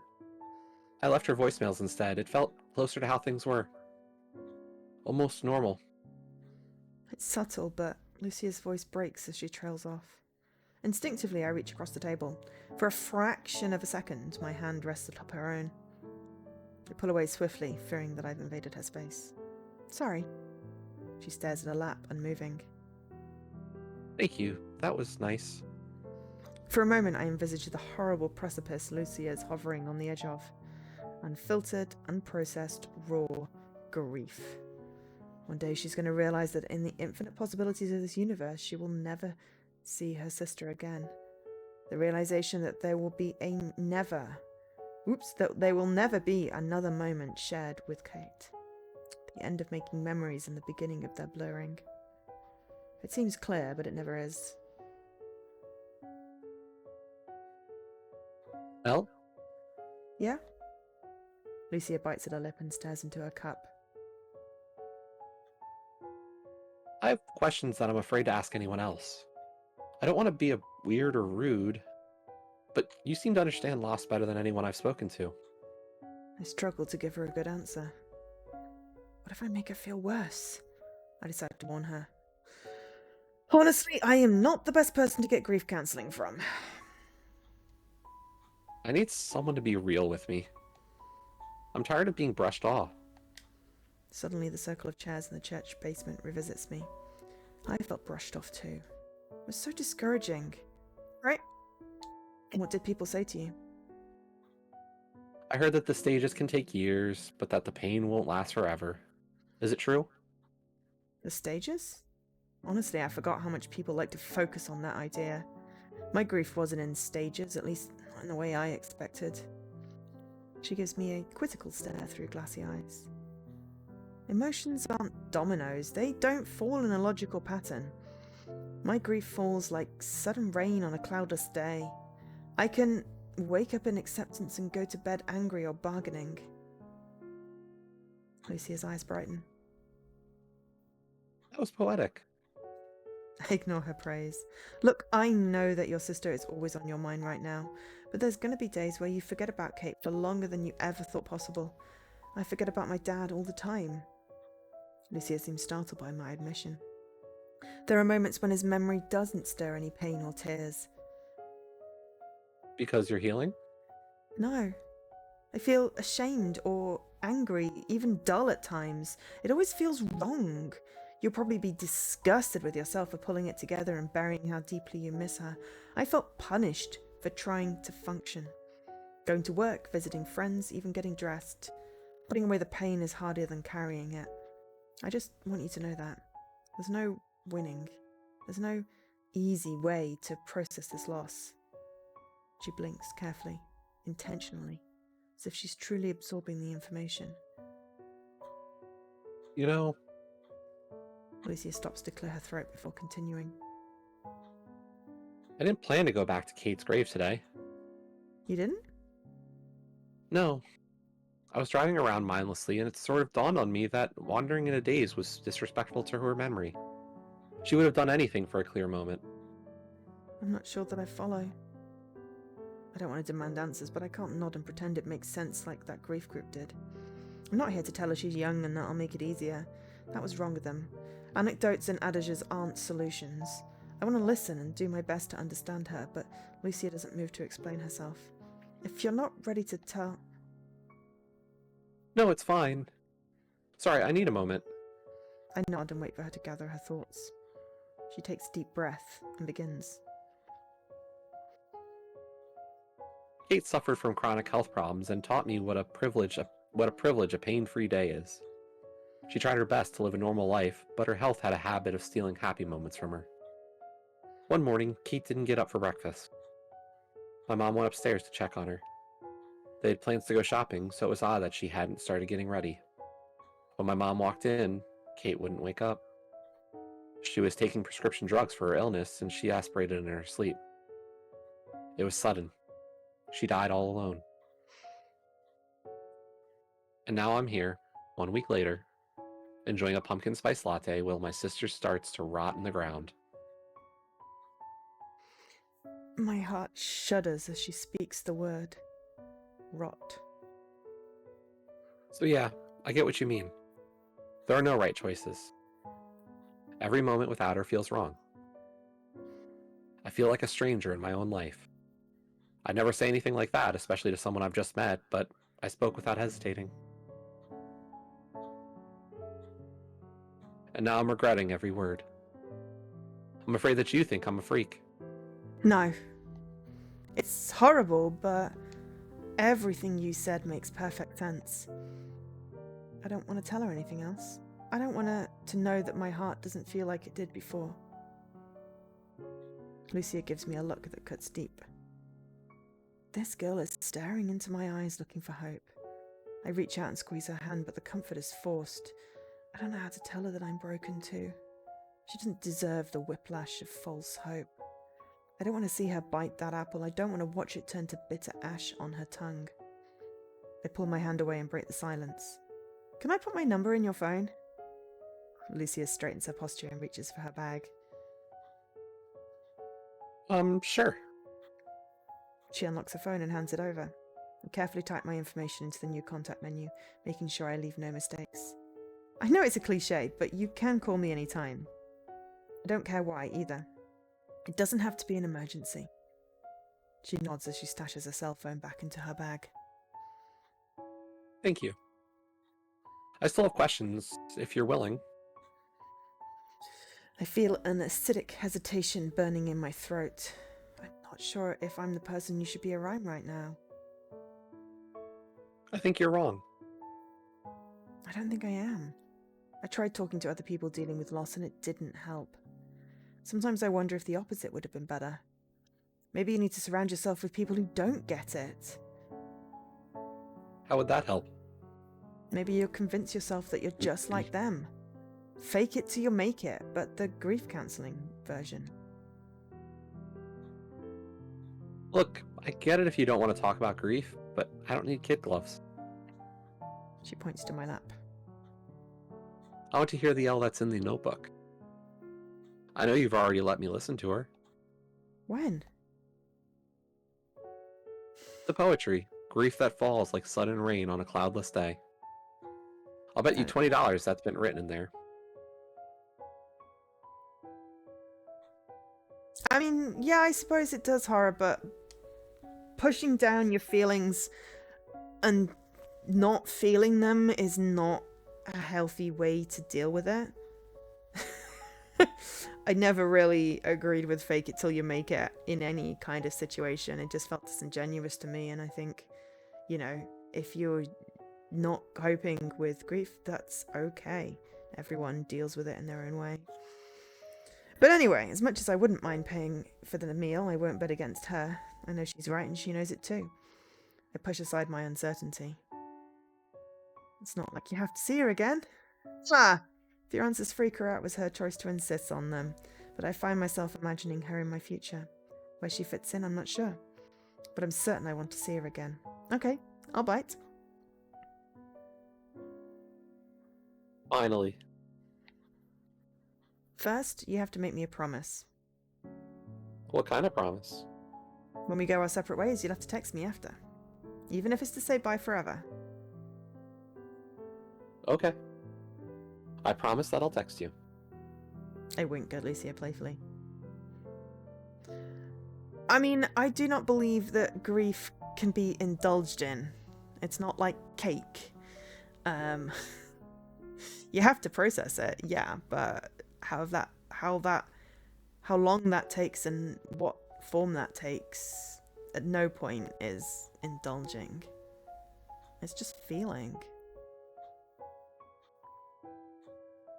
I mean, I am literally going through grieving right now, so I am speaking from experience. So, yeah. I guess we'll agree to disagree in this situation. Ask me anything. I'm an open book. And I'll let you take over if I'm going to be doing talking stuffs. Okay. She grins at the notebook pun. Okay, let's start weird. Was your dad's service an open casket? Yeah. Did he look himself? They never do. I hadn't seen a body before Kate's service. I don't know what I expected a dead person to look like, but it wasn't that. Looking at her made me feel sick. Or maybe I was afraid. I couldn't believe it was her. She looked like a doll. Like a weird imitation of Kate. Even when I wasn't staring at her, I knew exactly where she was. I couldn't tear my mind away from that image. She definitely didn't look like she was sleeping. She looked dead. I could barely focus on the service. She was all I saw. It's awful, but I can't really remember what anyone said to me that day. The eulogies are a blur. I pursed my lips. How did no one notice how she felt about seeing her dead sister? Why didn't anyone help her? I'm sorry no one warned you before the funeral. I'm sorry that no one saw what you were dealing with during it either. You needed support and you deserved it. Thanks. Having a viewing isn't right for everyone. Please don't worry, it is okay to be freaked out. You're not the first to feel that way, trust me. There's a term for it. Seriously? Yeah, it's called Uncanny Valley. When you look at someone you've seen animated with life and see that emptiness, that absolute absence of energy. It's different for everyone, but you're not gonna like it. I'm sorry you saw Kate that way. You deserved the option not to. Lucia frowned sharply.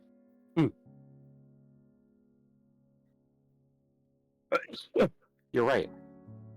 No one asked if I wanted an open casket. My parents did all the planning. I just showed up.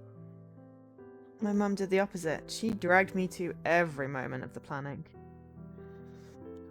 Choosing Dad's casket, it's burned into my memory. There's no winning when you don't get a choice. We both deserve to make our own decisions.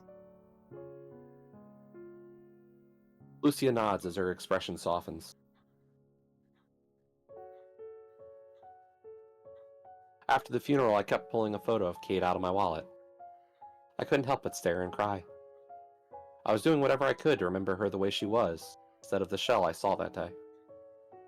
I like to think that focusing on her smile helped. She sits back in her chair and motions towards her bag. Would you like to see it? Yes.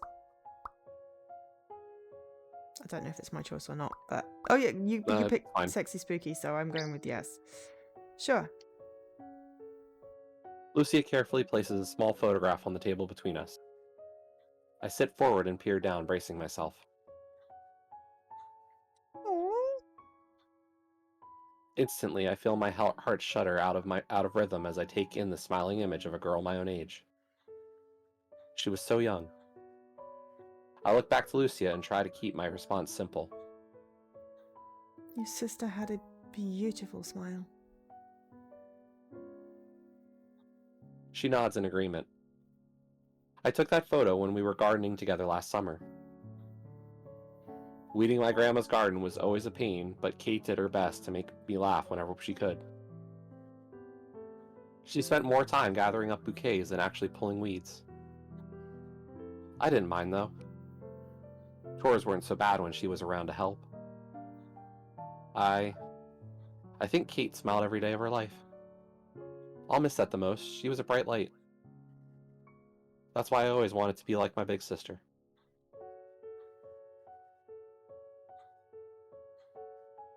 Lucia reaches over and takes the photo, tucking it away carefully in her wallet.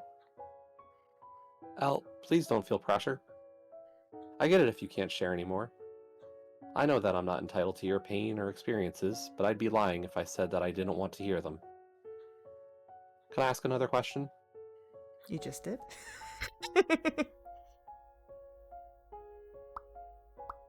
Your choice, yes Is or this no? my... Oh, yes. Go for it. Lucia's lips quiver as her amber eyes betray a sliver of anxiety. You're sure? Please, I want to help. She swallows audibly. Do you feel like he's watching you? An old weight descends and perches on my shoulders. The hovering of familiar eyes. A specter I thought I'd left in the past. I shrug it away with practiced breath. In the first few weeks after he died, yeah, quite often. That goes away fast, I think. You don't remember? I can't tell her how I yelled at nothingness in the days before Dad's funeral. How I ordered him away for my own comfort. That I didn't want him to visit ever. I needed to live without his ghostly gaze. That stays between us. Simplicity is best. It goes away. Or you'll just decide that you don't care what they see. A hint of blush touches her cheek. It better go away. I felt weird showering today. I couldn't stop picturing her standing on the other side of the curtain, waiting. It's eerie. Feel like I'm going crazy. I promise you're not crazy, I've been there. How did you do it? What? Cope. How did I cope? That's an impossible question.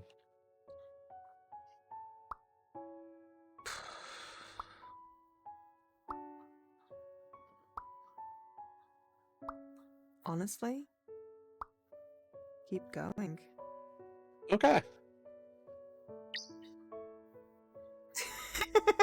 Literally starts with, honestly, that's an answer I'm still searching for. You must have tried something.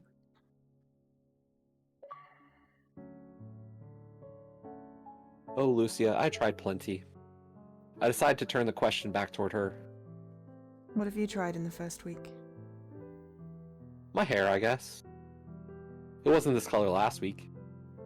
I had the appointment before Kate died. She booked it for me. I couldn't bring myself to cancel it, so I went to her funeral like this. There's a hint of regret in her voice. There's nothing wrong with fashion colours. Maybe from your perspective. I thought it would make me happy, but it didn't work. I remember when I felt that way too. When I thought that a haircut or a tattoo could spill some color into the gray haze. I regret not rescheduling at least. My cousin implied that I was trying to steal Kate's spotlight. Some of Kate's friends did too. Spotlight? Spotlight? What a poor choice of words. That wasn't fair of them to say. But it was. I did that when she was alive. She's... Kate was my best friend and worst enemy. I got so jealous of her constantly. The worst part was, Kate knew it, and she always did her best to reassure me that I was pretty or popular too. Didn't matter what it was bothering me, she would zero in on it and try to fix things. Kate could be too kind. It was disarming and infuriating. And as much as she bugged me, I would do anything to get that back. I want her to make it better. I need to know what to do with all of this. I'm overflowing with feelings towards her and there's no resolution. I can't work it out with her. Every chance slipped away in an instant. There's no outlet for this ocean of pain and it hurts. I want it to stop just for a second. I want a break. I can't give you a break. No one can. I know. I raised my hand to stop her. Wait, I wasn't done. I can't give you a break, but when things get too stormy, I can be your anchor. Oh my god, that's so cheesy! Oh wait, half expecting her to burst into laughter over the lame sentiment. Or maybe she'll pity me and say thanks as quickly as possible. Her eyes grow wide in disbelief. Why? You don't even know me. I think I know you better than you want me to. I know the questions in your head, I've lived them.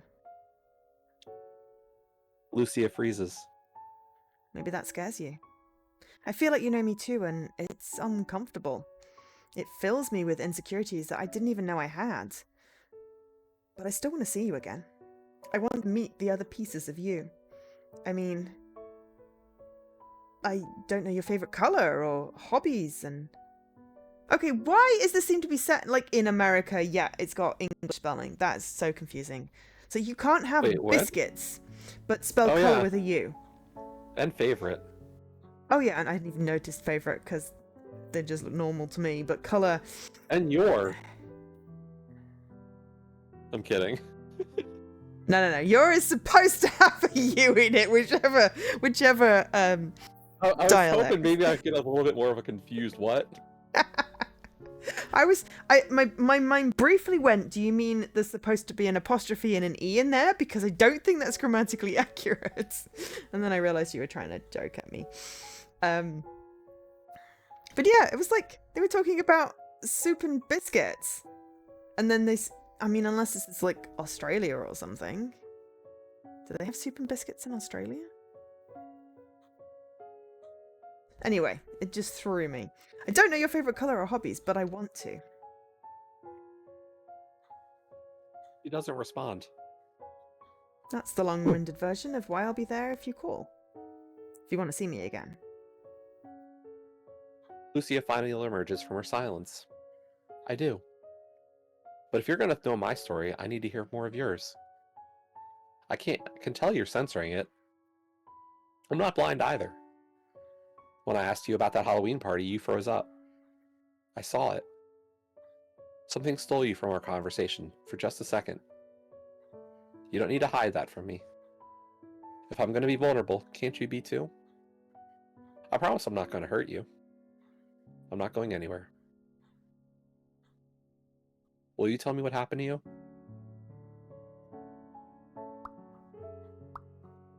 I think this one's yours? Yes. Yes. And I pick yes.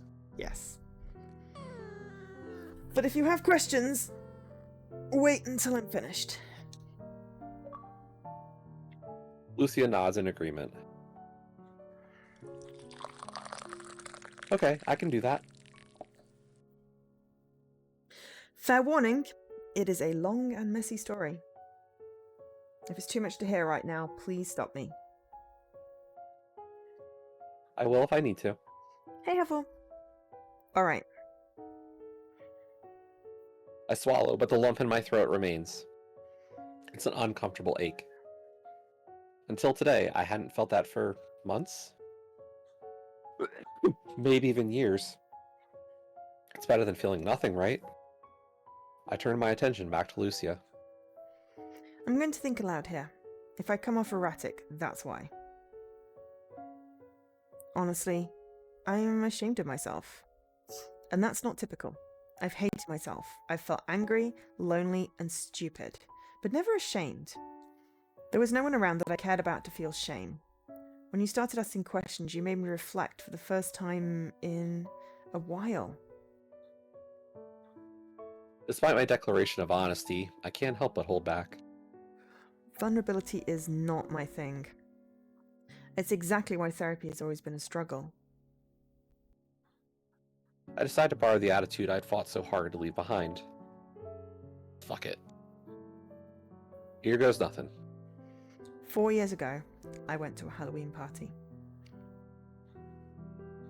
Lucia's eyebrows raised quickly as expected. I was home from college that weekend, and I was so excited to get together with my old friends. We'd all gone to different schools, so it was something we'd been planning for a while.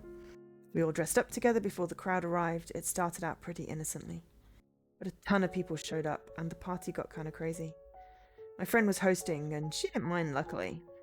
Originally, I planned to stay the night, but I ended up drinking way too much, and I needed to go home early. My boyfriend stayed on campus that weekend, so he couldn't give me a ride. I called my dad after midnight, and he agreed to come pick me up. He wasn't mad or anything. He was glad that I called when I needed him. I was just having fun and overindulged.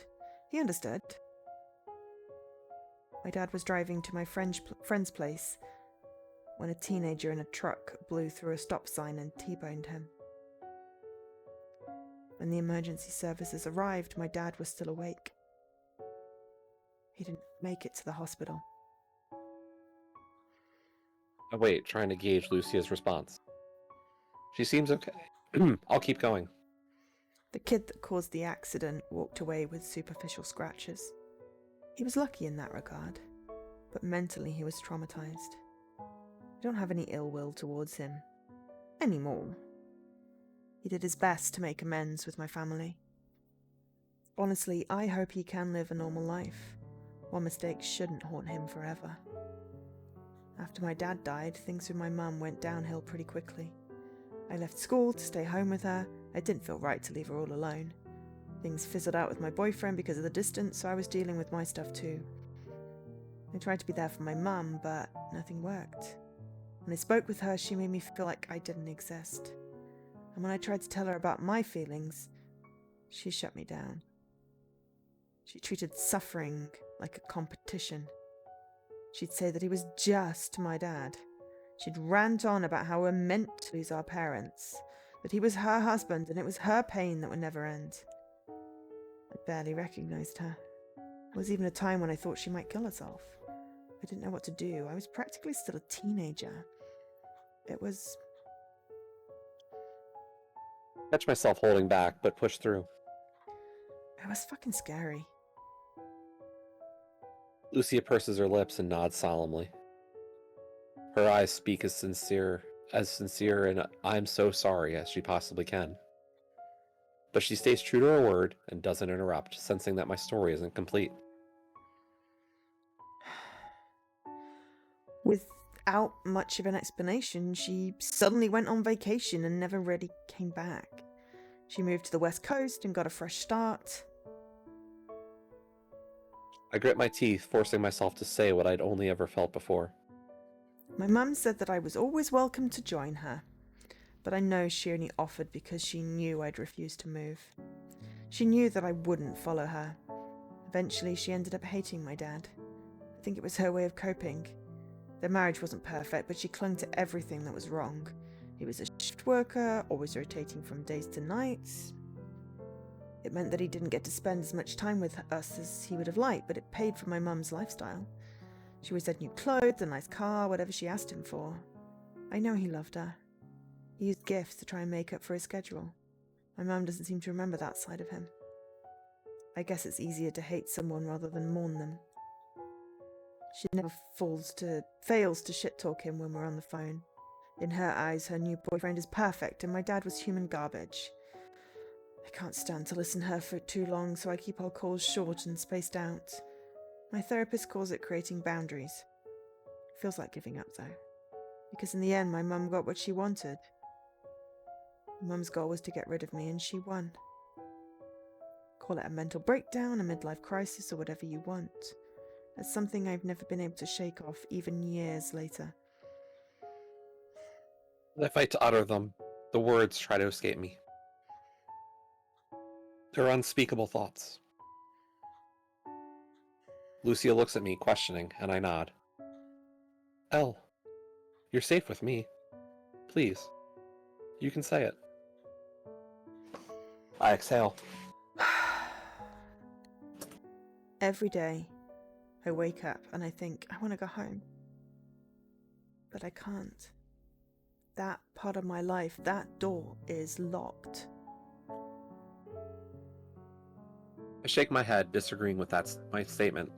No, that's not it. I want to go home, but my mum burned the whole house down. When I think of that part of my life, it's like sifting through a pile of ashes. There's nothing left.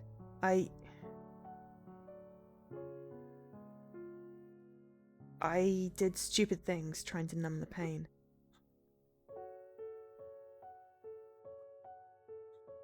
I partied, slept around. I couldn't go a day without smoking. I was always reaching for painkillers too.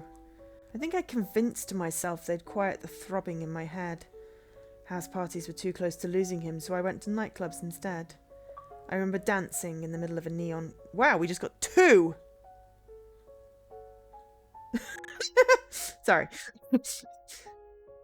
Literally just got 2 together there. 14 out of 20. Darkness wins and bitter kisses, so... Okay. I remember dancing through the middle of a neon crowd, feeling more alone than I never thought possible. I was surrounded by people smiling and partying, but there was no happiness. I realized no one was looking for me. I was screaming for help and no one could hear me. My dad was dead. My mum had a new life. I was completely alone. Those choices were my own, but they were choices my parents would have protected me from. There were days when I laid in bed and couldn't pull the blankets off. All I could do was reach for a bottle. My own existence was too heavy. It was crushing.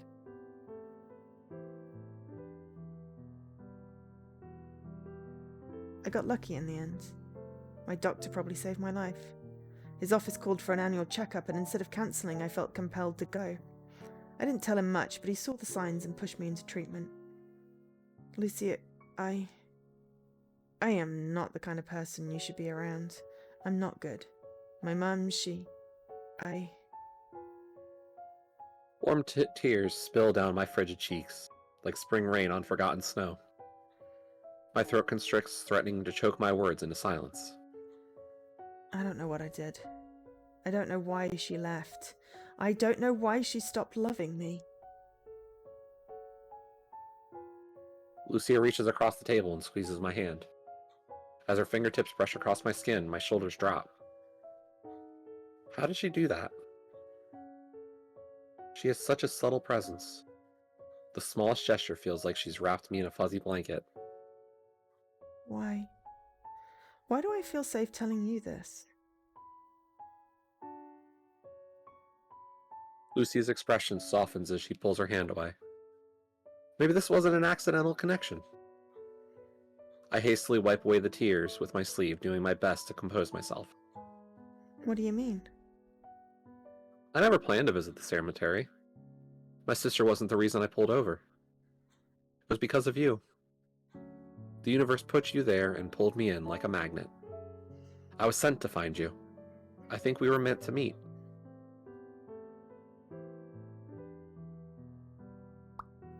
Maybe you're right. Okay. Maybe you're right.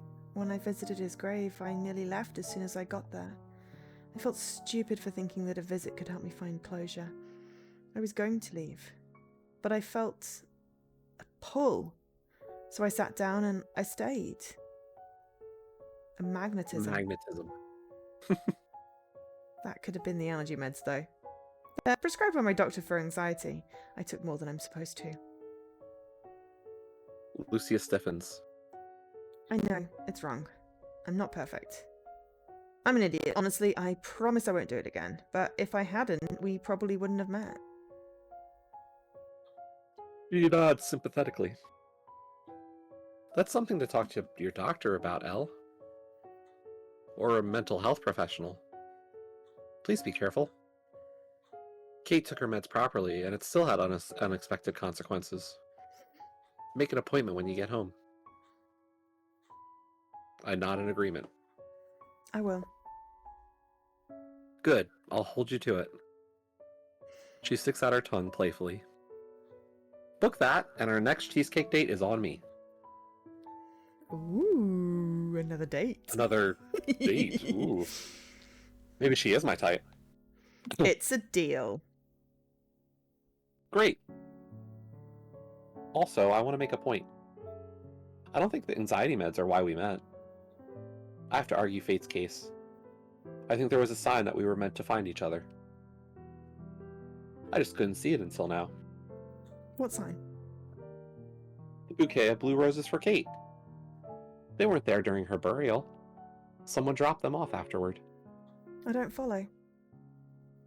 Well, the thing about blue roses is, they're not a typical flower to leave at a grave all on their own.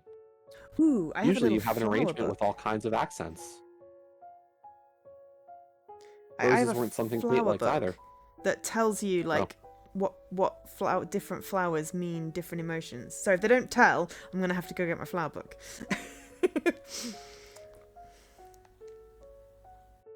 Oh, they're gonna tell us though. Sorry, carry on. But there's a local tradition behind blue roses. No one really remembers this kind of stuff anymore except for florists in the region. It's a lost tradition. What's the tradition? In folklore, children would leave a single blue flower at the grave of their father. Blue roses became particularly popular because they weren't naturally occurring. The gesture symbolizes peace or serenity, depending on who you ask. My grandfather always told me that leaving a blue rose would help a father's spirit move on. Otherwise, they'd cling to this world to watch over their children. It grants the deceased an acceptance of their passing and allows their children to grieve. I'm certain that I was meant to find that rose. Your dad was meant to have it. Lucia's words at his graveside echo through my mind. I do have an idea if you want to leave him something meaningful. So that's what she meant. It seems like more of a coincidence than anything. Still, I'm left with questions. I don't get your meaning. Why do you think the rose was fateful? It seems like someone dropped them off after Kate's service, that's all. I think you're wrong. Fate put those roses there for a reason, regardless of who brought them. You were meant to take part in that tradition for him. I feel frustration ebb into my voice. Yeah, but why? Why? It was the question that always haunted me. Why did my dad have to die? Why did Mom leave? Why was everything familiar gone in an instant? Lucia smiles with patience beyond her years, as if she's waiting for my realization. Why? Because your dad doesn't need to worry about you being alone anymore. I'm here now. Now that's cheesy. Yeah. we're just piling on the cheesy pickup lines here. And it feels so... It's like I get that the story's gonna have to move quick because these generally do as visual novels, but we're going from grief to romance way too fast. Yes. Yeah, you're not supposed to make big decisions about your life, in I forget how long it is, after you lose someone or something significant happens. So, but you also meet someone that you can be completely honest with. There's going to be a connection. But yes, it is very cheesy. I fumble, racing to organize my thoughts. Do you really mean that? Oh, that rose was waiting for us. He deserves to be at peace. You're not alone anymore. I'm not going anywhere, if you want me around. My tears threaten to overflow, but I crane my neck backwards to stop them. Deep breath in. Deep breath out. When I look back to her, I can only bear to whisper my answer. I want you to stay. I will. For the first time since my dad died, I feel a bond. A new connection. I don't want to lose her. You'll keep your promise, right? What did I promise? I grin at her. To text me once you drop me off. Lucia reaches for her phone and begins to tap away at the screen. Is she texting She me texted right me now? right now. She gasps suddenly. Oh, shoot. We need to go soon. It's getting pretty late. If we stay much longer, you're going to miss your trick-or-treaters. You've got that date with your leftover candy, too. As much as I don't want to leave quite yet, I don't want to keep Lucia too late. We better go. I don't need kids egging my place. Plus, I don't want you missing that party. I think I'll skip out. It's been an interesting day. Well, I hope you find the energy to go out. Halloween is my favourite holiday. Mine, too. And don't worry, I'm going to send you pictures of my costume. Ooh. I'm sure you'll love them. I can't help but bite at my lip. Looking forward to it. Lucia waves towards the waitress. Can we get the bill, please? I'll get I'll get that right away. The waitress glances towards her untouched plates. I'm sorry, was there something wrong with your cheesecake? No. We're in a bit of a rush, that's all. Can we get takeout boxes, please? Of course.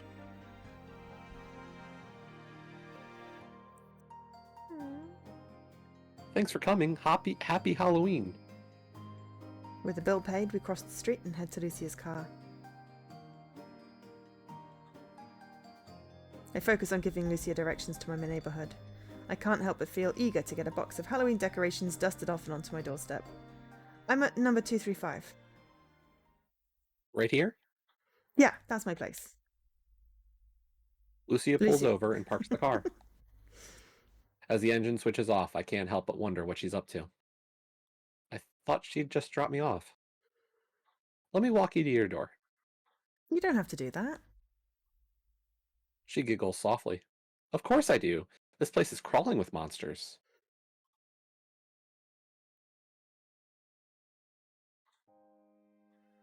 Little superheroes, princesses, and ghouls begin to trickle out into the streets, passing by houses without porch lights.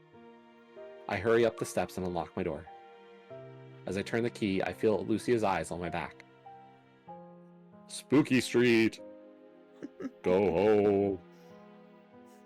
What, no goodbye? I stick out my tongue. Don't act so worried. I'm not ditching you just yet. I look back and pop the door open, hit the light switch, and watch as the dim orange glow flickers on. Looks like you'll get plenty of kids on this street. Oh yeah, I rarely have any leftover candy. That's too bad. I would have liked to steal some. You're lucky then. Why's that? I have a stash just for myself and I might be willing to share. Doesn't that mean you'd have to make plans to see me again? I guess so.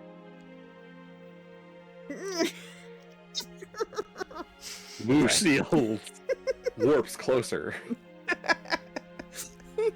I can smell the faint remnants of a pumpkin and espresso aroma swirling around here.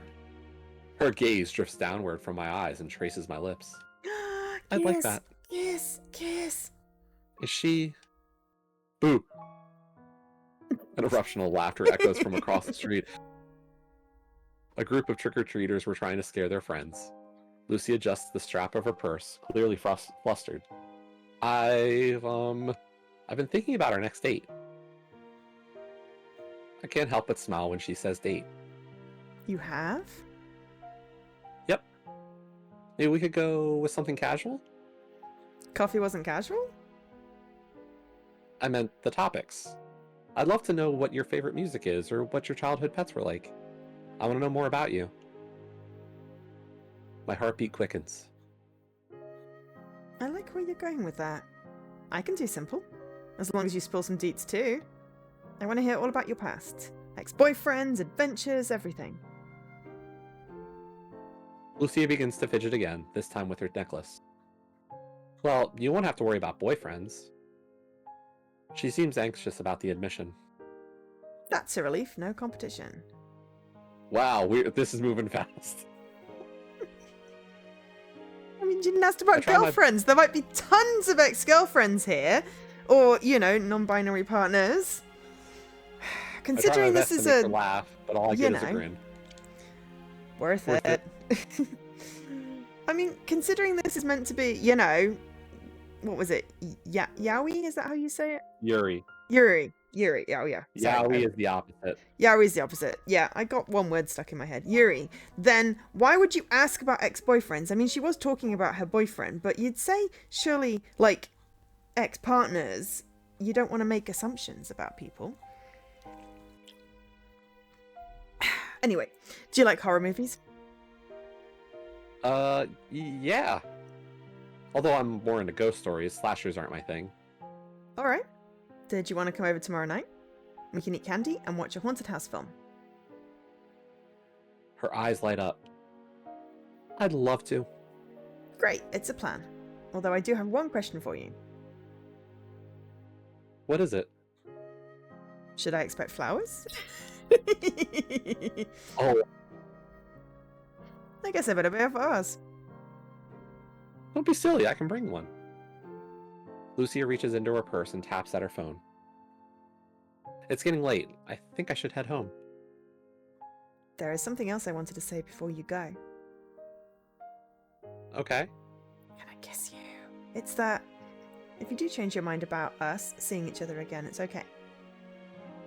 Why do you say that? Because meeting you was a blessing either way. You made me see myself so clearly. I used to think that I'd never made a step forward, that my grief hadn't changed. Today you were a mirror into my past. I could finally see that I've been doing whatever I needed to.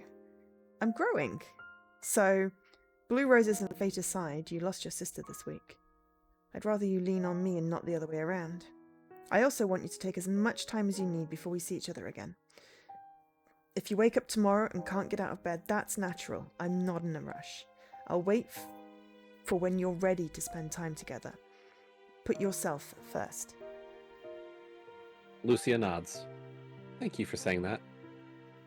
But just so you know, you can't get out of our date that easy. I expect chocolate bars and lollipops tomorrow night, or you're in big trouble. Good to know. I'll be ready. Lucia bites at her bottom lip absent-mindedly. I'm glad that I found you today. I can't wait to get to know you better. Lucia inches even closer to me. Okay, are we gonna walk? Good night, Elle.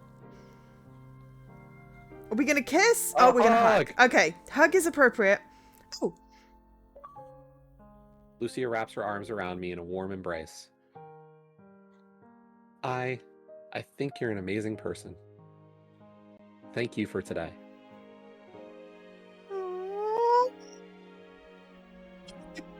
I smile. No, thank you. I'm glad that you found me, Lucia. I squeeze her tight. Good night. And that's the end. Oh, well, we didn't get all the achievements. There's some choice ones there, then. I did look at the guide, the walkthrough. Mm-hmm.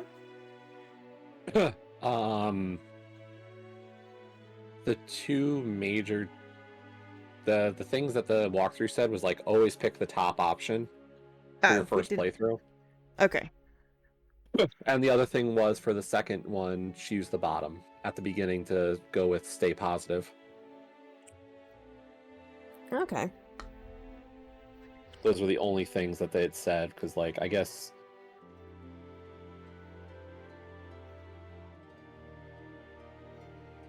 But is there a, you know... There might be a postscript stuff. But Oh, no, the two for Exhale and the City... Those two are definitely the bottom option of stay positive. Okay. Anchor and New Day are the last, or should have occurred after this. so who knows? There might still be an achievement coming. I don't know. Okay.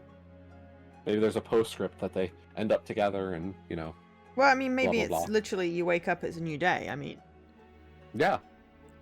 some sort of texty situation. Okay, well, we can go back and skip until we get to stay positive, or we can have a look at the scribbles in the menu section and see if it says anything helpful. But either which way, I like the visual novel games that we can fit in a stream. And as much as it obviously sad content, I like this. This game is kind of cute in a, in a way. If you see what, do you know what I mean? Yep. Okay. Just waiting for the credits. We can finish slightly early if we've finished slightly earlier anyway.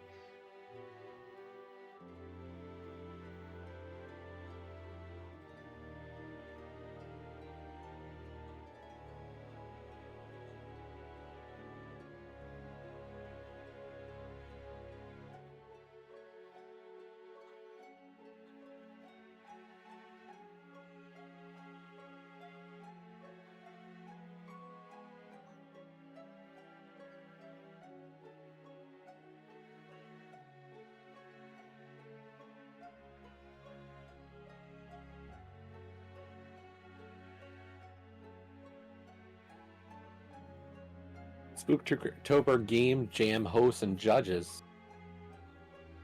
Huh? There's just a special thanks Oh, that they had in there.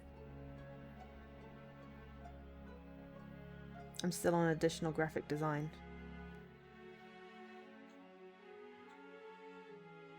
Am I supposed to, hit next or something?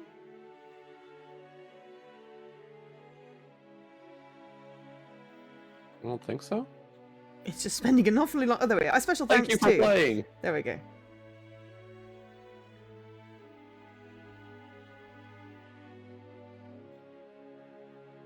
Thank you for playing. Hey, we got an achievement. Cool. Oh, hey, why is the blue rose there? That was supposed to be on the grave. It was probably it's a leap forward, and what they don't show is that Lucia's right next to us in bed. Ah, right, okay. Golden morning light trickles across my windowsill. What a beautiful sunrise. For the first time that I can remember, I'm glad to see a new day. I snuggle under the covers to enjoy one last second of warmth. I sigh. Instead of angry words, anxious dreams, or dark cravings, there's only one thing on my mind. One person. I imagine her in the room with me. Haha! What would that be like? Maybe I'd make her pancakes. We could sit down for breakfast and chat the morning away. I bet she'd love a coffee. The fantasy warms the forgotten ice in my heart. Despite being alone, I want to say it. Good morning, Lucia. I'll see you soon. It's a promise to myself. One I intend to keep.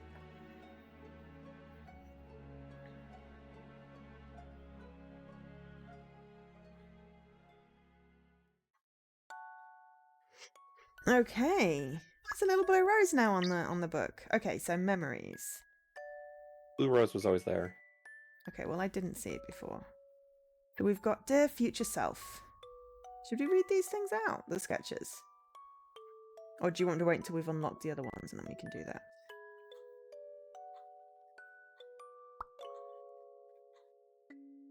I feel gypped. We didn't get the witch photo. No, well, because that's not happening. Well, we haven't checked our phone yet. Oh, okay. Also, I'm really kind of amused by the image Xbox Nav not found. For whatever is stop. For the music box. Which is the cheese menu button, by the way. I don't know what start is, but I've turned it off now. So yeah, there's some diary images. What about a phone? What? You said something about a phone?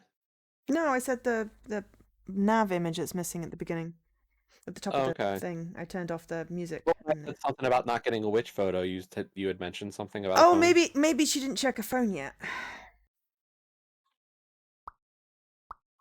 Maybe she didn't check her phone yet. Okay, so if we do skip, yes, I wish to continue. So if we pick stay positive is what you said there. Yep. Okay, stay positive. It looks like someone brought you flowers. That was thoughtful.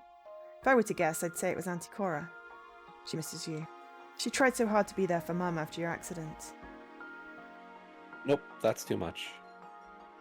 I'll clear my throat and try to refocus on lighter thoughts. I guess I should give you an update on my life. You'll be happy to hear that I finished college. Just gonna leave out that part where I nearly failed a dozen times. I studied tourism and hospitality. It seemed interesting enough. I've got a job in my field too. I work at the front desk of the Spring Dream Suites. It's a starter job. I won't be there forever. Famous last words. I'd love to work at a resort in the tropics someday. Living on an island would be dreamy. I rub my hands together distractedly, feeling a frosty nip at my fingertips. Frosty nip. Anywhere warmer than here would be fine. I feel at a loss for what to say next. I ended things with... Never mind, that's in the past. You didn't know him that well anyway. I don't know what else to tell you. There are parts of my life that I wouldn't feel right about sharing. I'm holding back the negative side. It's not what I need to focus on. But I didn't realize how little good news I have. Dad? I'm trying to keep moving forward, but I feel like I'm all talk. I've made a lot of shitty choices and I'm trying to leave them behind. I'm still making those choices even when I try not to. I know I can't pretend like they never happened, but handling conversations about mistakes isn't something I'm practiced at. A smirk pulls at the edge of my lips. Even if they're one-sided conversations. I know I don't get excuses either, but no one gets to prepare for sudden goodbyes. Anyway, I've been writing. Quite a lot actually, almost daily. It's therapeutic, I think. Getting my feelings on paper helps me feel detached from them. They're a little less heavy when I read them aloud. Whenever I write, I can push the darkest thoughts I'm having away, even momentarily. The best part is, I'm not afraid someone's listening and analysing. It feels safer than the grief counselling I attended. I don't think professionals were judging me, but when they listened, I felt them processing my words and misunderstanding. Alright, this is now repeating itself, but I think we just got the last achievements. So if we go back to the menu, and then memories, now we have all of them. Okay, diary entries. 5th Wednesday. Dear future self. I knew she wouldn't come back. I knew it and I tried to convince myself she was telling the truth regardless. I need a vacation and you need a break. I'll be home soon. Turns out that was a load of bullshit. Mum could have pointed to a blue sky and announced that it was red, and I would have just nodded my head in agreement. What the fuck is wrong with me? She doesn't have to puppet me. I've always... Beat? Beaten twisted myself to anticipate her every need. She called today and asked for her Social? Sure.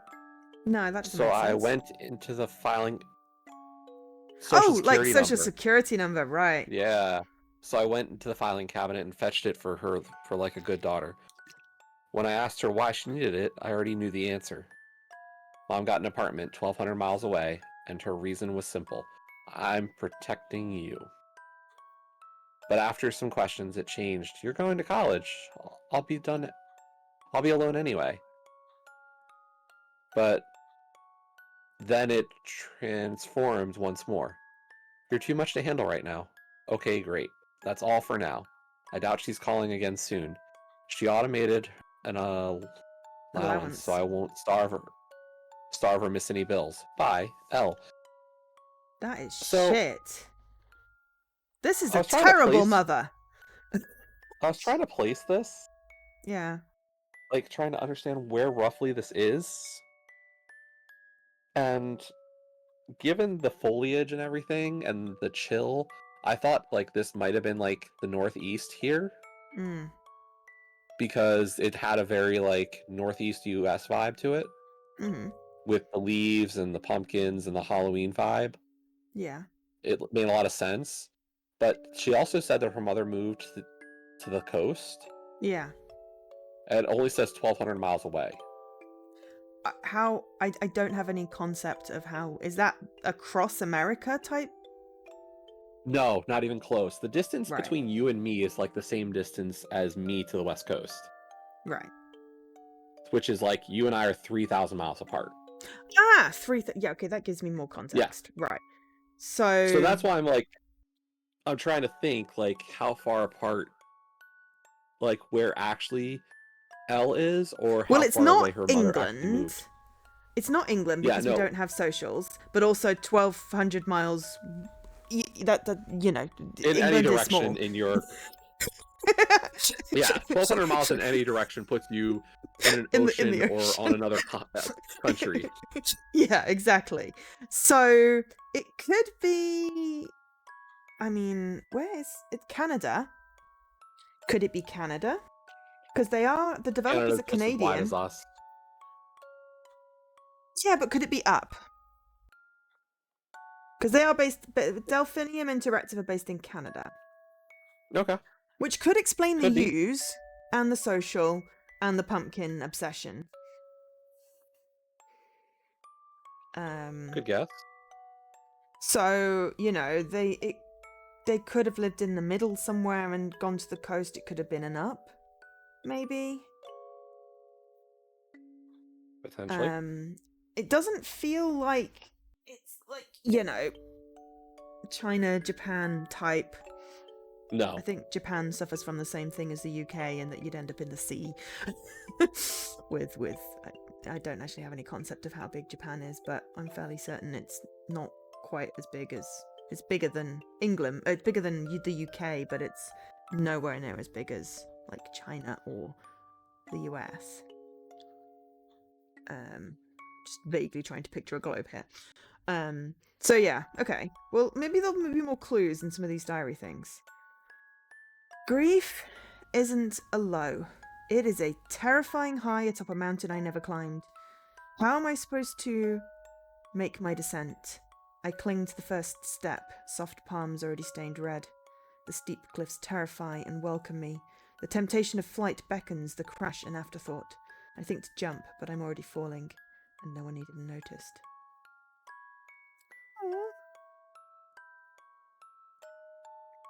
My daddy lives in a city of locked doors that face the sky, and when I knock, no one answers.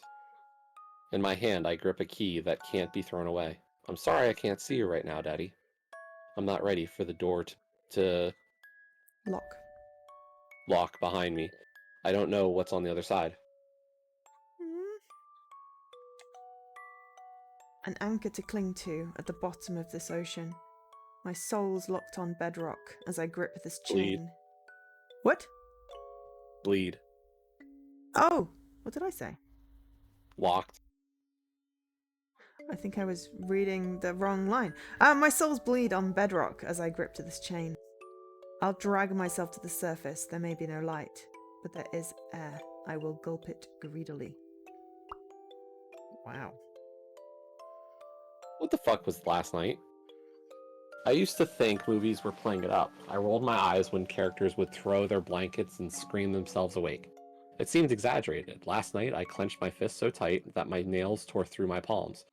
It's a good thing I have dark bleeding? Or Bedding. dark bedding. No bloodstains. At least I'm a quick thinker. It's fixed now. Trim nails, sleeping pills, no more problems. The real monsters come out to play. The darkness under my bed found the bottom of the bottle. I want a deeper sleep where the dreams can't find me. I can't see Daddy anymore. He's torn up, blurred, rotten. Memories were a gift that the pain stole away. I didn't want to erase those moments. I dug so deep, searching for him, that I clawed my way into a world of nightmares. I reached for the flavors that taste like death and what? Flavors, yeah. Sorry, I thought Yeah. it said flowers, but it's not. Ignore me. Taste like death and wonder when it will come to visit. a fiery inhale, ashy exhale, flood my lungs with moonlight and build these walls. Vaguely good description of smoking. I miss the bitter kiss of codeine on my tongue. It used to make my heart numb. It's a pretty kind of poison when I crush it with these memories. I haven't found anything strong enough to erase this overdose on missing you. I don't want to wish you away, but I can't stand to remember. Midnight hasn't blurred these ghosts. You can't be forgotten. But this stranger's sheets can hide me away for a while. I'm the only one that knows I'm here. I shut my eyes to pull him closer. Exhale. I'll hold him soon. Until I let him go. Does he know that I'm shackled to a lonely stone that raised a wall between life and death?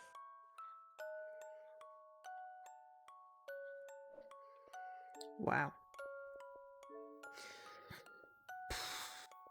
Those are definitely... Diary entries. Yeah. I'm not sure the ones that unlocked match the names of the achievements, but hey. City was, but Exhale... Anchor was, I think. Yeah. It's tricky because we sort of got them all in one go. Anyway, there's a thing. Graveyard Girls version 1.2. Thank you for playing Graveyard Girls. This game contains mature content. Viewer discretion is advised. If you are struggling, please consider reaching out to a trusted friend, family member, or mental health professional. Content in this game is subject to copyright and may not be edited or redistributed for any purposes without written permission from Delphinium Interactive. Made with Renpie. We love Renpie. Okay, so completed. And, you know, slightly early end to the stream, but that's okay. Cool. Thank you, Jesse, for joining me today. Thank you, Penguin Pop, for always doing the nice visual novels that fit in a stream or two. It is nice when it's not like, oh my god, how much are we reading? We're like, we've only got one achievement and it's like 3 hours in. Right. Oh, there. Okay, so you're going to be back in a couple of hours? Some amount of time. Because you're doing doors. Maybe. I will be back tomorrow with... I think I'm going to pick some games off my backlog because I don't think I'll be done with Raging Loop to get a reroll on my RTDL. And I've still got a week to get my last achievement anyway. So I'm going to pick something off my backlog that is old and crying at me to be played. I'll probably do a double feature and have a little break in the middle. And then, yeah, we've got our next co-stream next Wednesday. So we'll have to see what we're going to play then. Yep. Cool. And I'm going to be away for a week in next month, April, just before Easter. So we will have to rejig any co-streams around that so it doesn't get all wonked. Okay. But I will let you know when I've got my tickets booked. No problem. Cool. Okay, so yeah, thanks to everyone for being here. Hopefully you enjoyed the stream as much as you can. Thank you to Jessie for being the voice in my ear, as always. I've been Jo, otherwise known as Angel SK, joined by Jessie, now known as Jessie, previously known as Radical Sniper. And yeah, bid you goodbye. Bye, everybody. Whichever time zone you're in. Bye.